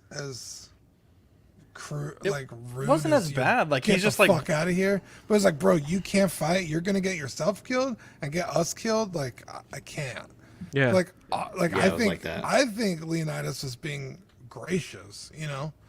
Well, you Yeah, could he's have like, said, you can- no, you just can help. stay You behind can- us. And Yeah, tend to the wounded, give us water, Exactly. help us clean up the dead. Yeah, Like, I mean, he's he just did like, tell "Look, him that." bro, no, he did, but then he's like, no, I don't want to do that. You're all wrong, and then he fucking throws the shield. He's being honest. He's like, look, man, in our battle tactics, if you can't protect the person to your left, then the shit doesn't work. Like, it just fucks up the whole thing. Yeah, well, also banishing that poor guy didn't work because it led to their demise. But you're right. They had a system. They had a system, and that would have put a weak point in the system. I get it. But look, it's like burning the candle at both ends. Great film when they were behind the wall or the bodies, and then they came out, and just the battle scenes are epic. When he threw the spear at Xerxes and it rips the earrings off his face, the rings off his face, awesome. I enjoyed it. I thought it was great. I saw this thing back in 2006. Eddie, you were 15? 14. You were 13. 13. I was 15 then. And I remember this was the first and only movie that I've ever gotten premiere tickets to back in the day, where before it even hit the theaters for the public, they had a special screening. So that was a cool experience. But yeah, it was good to see. It's good to watch it again. Good pick, Marco. Who's next? Who's the next one picking? Me, baby. Well, My movie of the week great. is Reign of Fire.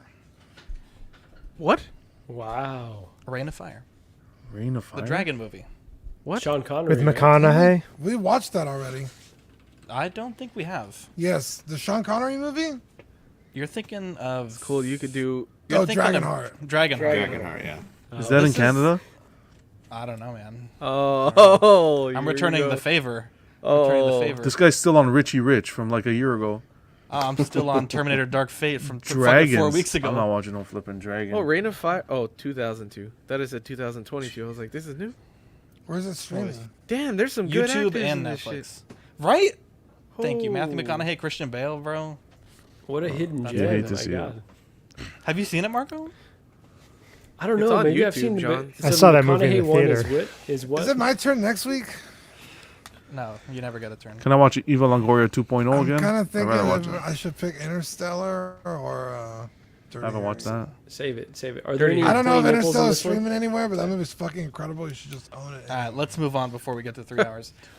We have some very special people, Dean, the pillars of the network, as John calls them, that keep us going. Let's give a thank you to those folks. Hell yeah. Shout out to Sean Fear, Ian Seavey, Renee Mendez, Eric Mariscal, Quinn Aguirre, Lima Hernandez, King Louie, Mark Pearson, Paul Schreiber. Huge shout out to Paul Schreiber. James Colley, Equan, Chris Valserina, Ben Thomas, Chris Letty. What a handsome guy. Look at that gorgeous son of a bitch. David Jones, Sam Giss, Daminator, Joao Bretta, Sweet Danny Lee, Deanie Martin, Stephen Krett, Big Fern, King Zach, Susan Mariquin, Mike Cruz, Lisa Martin Babonsky, Rick DeGregorio, Alvin Jules, the handsome, the angry, the everyday collector, Ricardo Valdez, Jose CZ, Erwin Azzacina, the illustrious Rainer, Alad Morgan, Tukathri, Wah, Matt Clevenger, Seth Tucker, CC3PO, Scott Smith, Dalmathal, Bo LeBoy, Jimmy James, Stephen Percha, the very handsome, the very adorable Sean Usby, Scott Bradley, Stephen Maria Stanley, Jesse Contreras, Eddie Manzanares, Louis Bennett, Chip Perrin, Jimmy Hernandez, Gigi the Judgmental, and Brenton Palmer.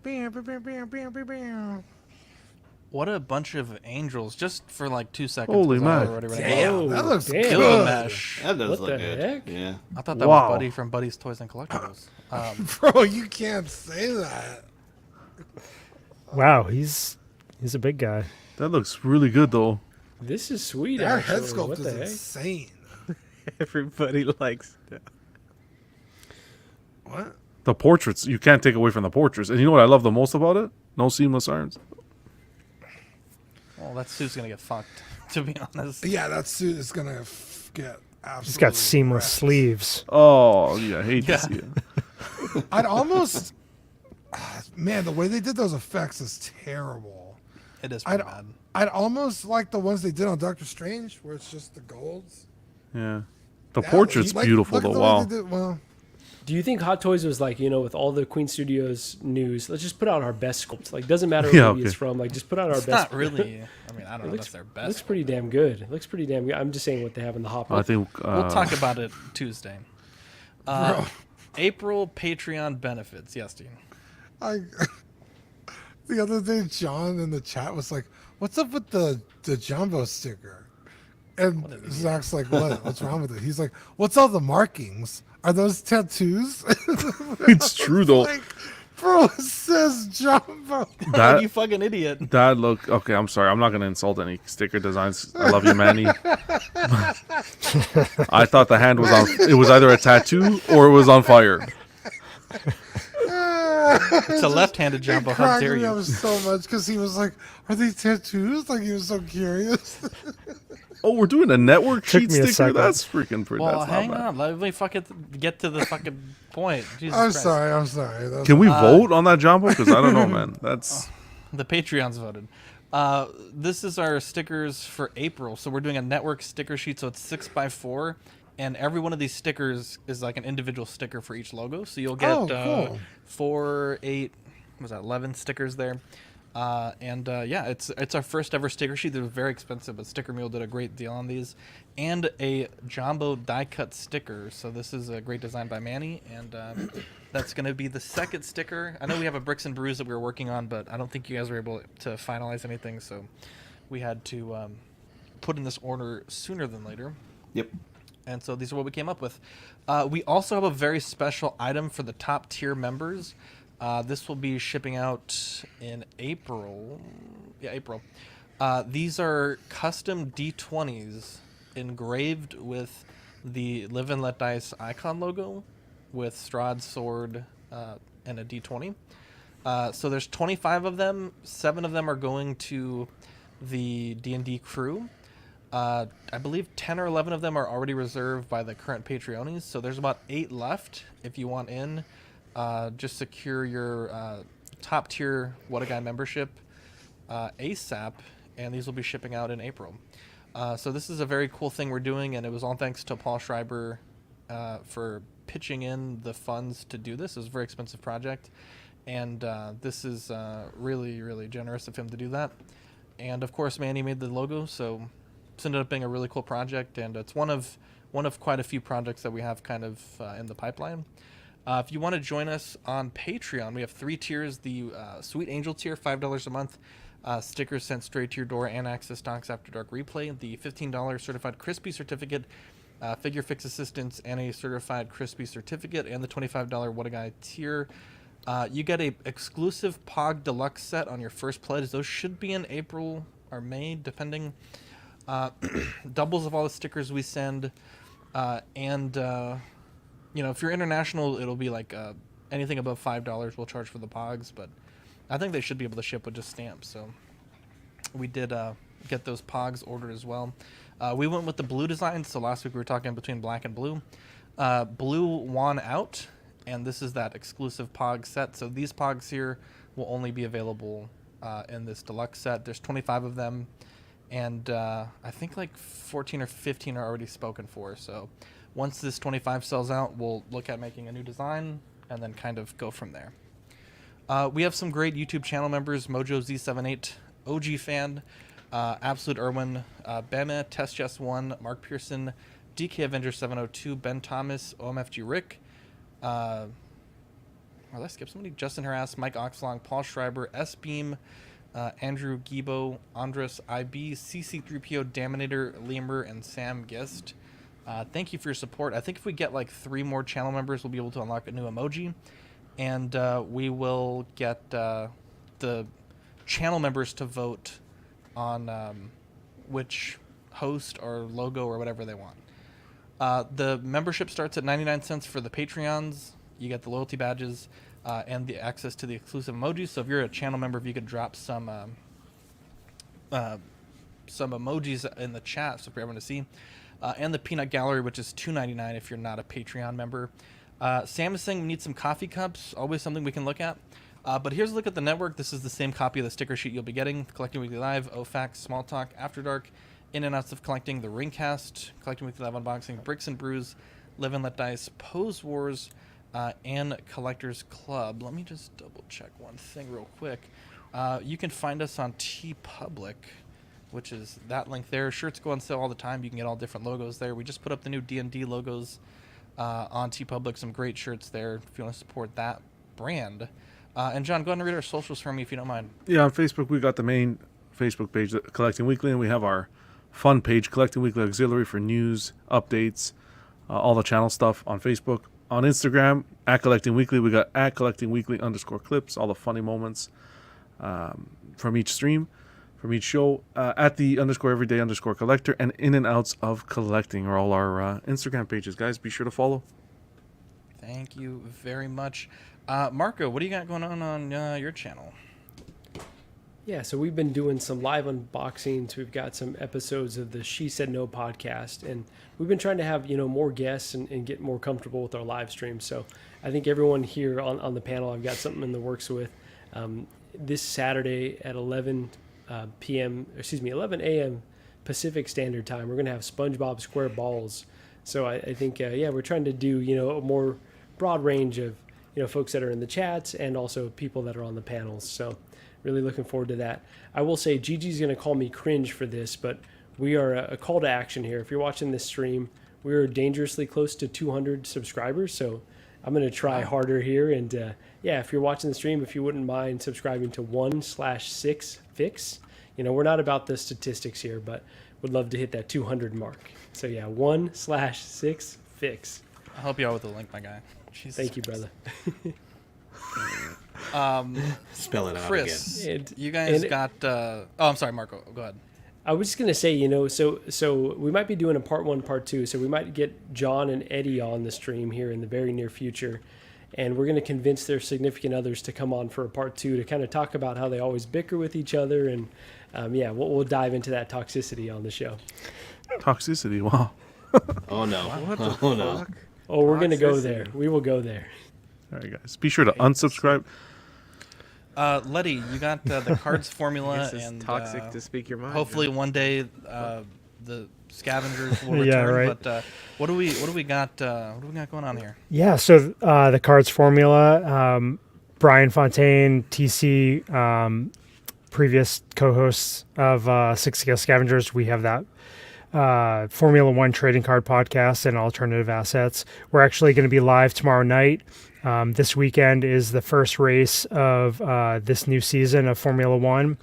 So we're going to be talking about that, all the new trading cards that are out for Formula One. And hopefully just going to get the motivation up from my co-host, the man who runs the show. Just going to get him going to get back online for Six Scale Scavengers with kind of a little different approach, talking about a little bit more broader range of collecting, not just 6 scale stuff, but some of these other areas that we like to dabble in too. So just stay tuned for that. Again, tomorrow night, YouTube live, the cards formula. Like Marco, we would, like to get some more subscribers. I know Formula One is very niche area of sports, but we like to see some of the scavengers in there and the Collecting Weekly crew just joining the chat. But lots of eye candy on that one too. Yeah, right. I know it's tough to compete. I mean, You guys got to do your custom URL. Yeah. So at the Cards Formula on Instagram and cardsformula.com as well. So yeah, thanks for that. Thanks for having me on too. Go Mercedes. Yeah, definitely. Yeah. Wow. Go Ferrari. Hamilton number one. Leclerc. McLaren, baby. Does anyone have any shout outs they want to give? I'd like to give 2 little shout outs. Raise the glass, guys. Number 1 shout out, Zach again. Congratulations, brother, on the purchase of the house. Huge accomplishment. You deserve it. And another one to our chat, Badfish just found out he's having a baby boy. Whoa! Wow. Amazing, brother. Hey, That's I have awesome. a name in mind if you want to hear it. Happy for you Zach. guys. Gabagool. Gabba's middle name. Gabagool. Gabagool. Right here. Yeah, that's incredible. So, Congratulations, congrats to you guys. Badfish. Huge shout out Paul Schreiber. Not only did he cut me a good deal on a figure I needed, but he's helping out the channel a lot this month and helped us get some projects done and started. So huge shout out to Paul. To be honest, like the dice, it's not that we couldn't afford them, but we're kind of in the middle of we just filed our taxes, so that was a thing. We are in the process of upgrading a bunch of equipment, which that's kind of like a meme for us. Like we're always buying equipment. And it was something that if we did it on our own, especially losing our long-term sponsor, it would have been like August, September, maybe like October to buy something like that. And he definitely really put the pedal to the metal on that one. And even the Pogs, like we were looking at those and kind of the same thing. He's like, dude, I'd love to support it. I love you guys' channel. Definitely an amazing guy. And, it's definitely great to have the support from the community. Even, not even just finance-wise. Like, I got a bunch of messages today when Victoria posted that we got the house and some really nice things that people said. People reaching out like, hey, if you have a wish list for your new house, send it to me. Very generous people. So yeah, it's incredible, and the chat was absolutely booming tonight. So does anyone else have any shout outs they want to give? I'll say something. So I have a post up in Ox about Bricks and Brews. We're gonna go live on the 27th. It's a Sunday, and so shoot me a PM on Facebook or message on the comment on the post that I have up in Ox. If you want to join, we got a few of our regulars, but I'm more than happy to have more people join in for some Lego fun. So reach out to me, Eddie, whoever, and we'll get in touch. So that's it. I want to give a shout out one thing real quick. D&D is this Saturday. It'd be cool if you guys are watching now would turn in even just for a few minutes. Obviously, if you like it, stay. But we're doing back in October. We had the Patreons vote on kind of like a boon/bane for the players, and the bane that won was a loot goblin. So it's like a really challenging fight, and if we win the fight, we get this crazy item. So. I don't know if that's the whole episode on Saturday, but I believe it's the majority of the episode, so it's going to be kind of like a Patreon thank you type show. But yeah.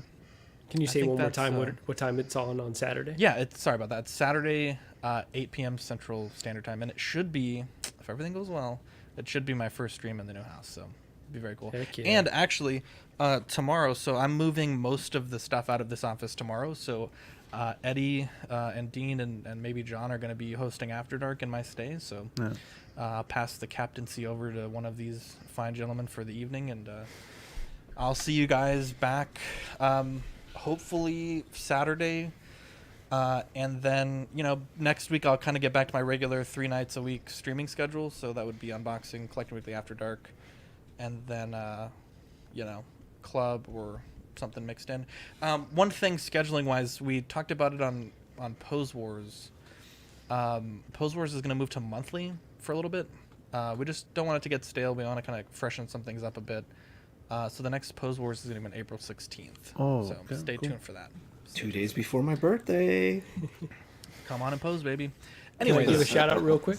God damn it. Yes. All right, Zach. I First, dropped you anyways. Damn it. All right, I know. You Just hate to kidding. see No, it. please give me a Zach, shout to you again. Congratulations on the house. I know it was a long time coming. That's super freaking exciting. Gigi and I were already putting our plans in work for San Antonio. So hopefully we can make that work. And then on that, just a shout out to the community. So Gigi and I are thinking of going to Disneyland.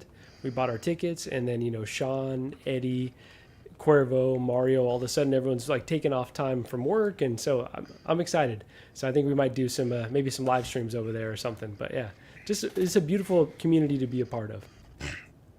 Congrats to Badfish again and his fiance. But anyways, I'm Zach. I'm Dean. I'm Eddie. I'm Jonathan. I'm Sean. I'm Chris. And I'm Marco. We'll catch you in the next episode. Bye.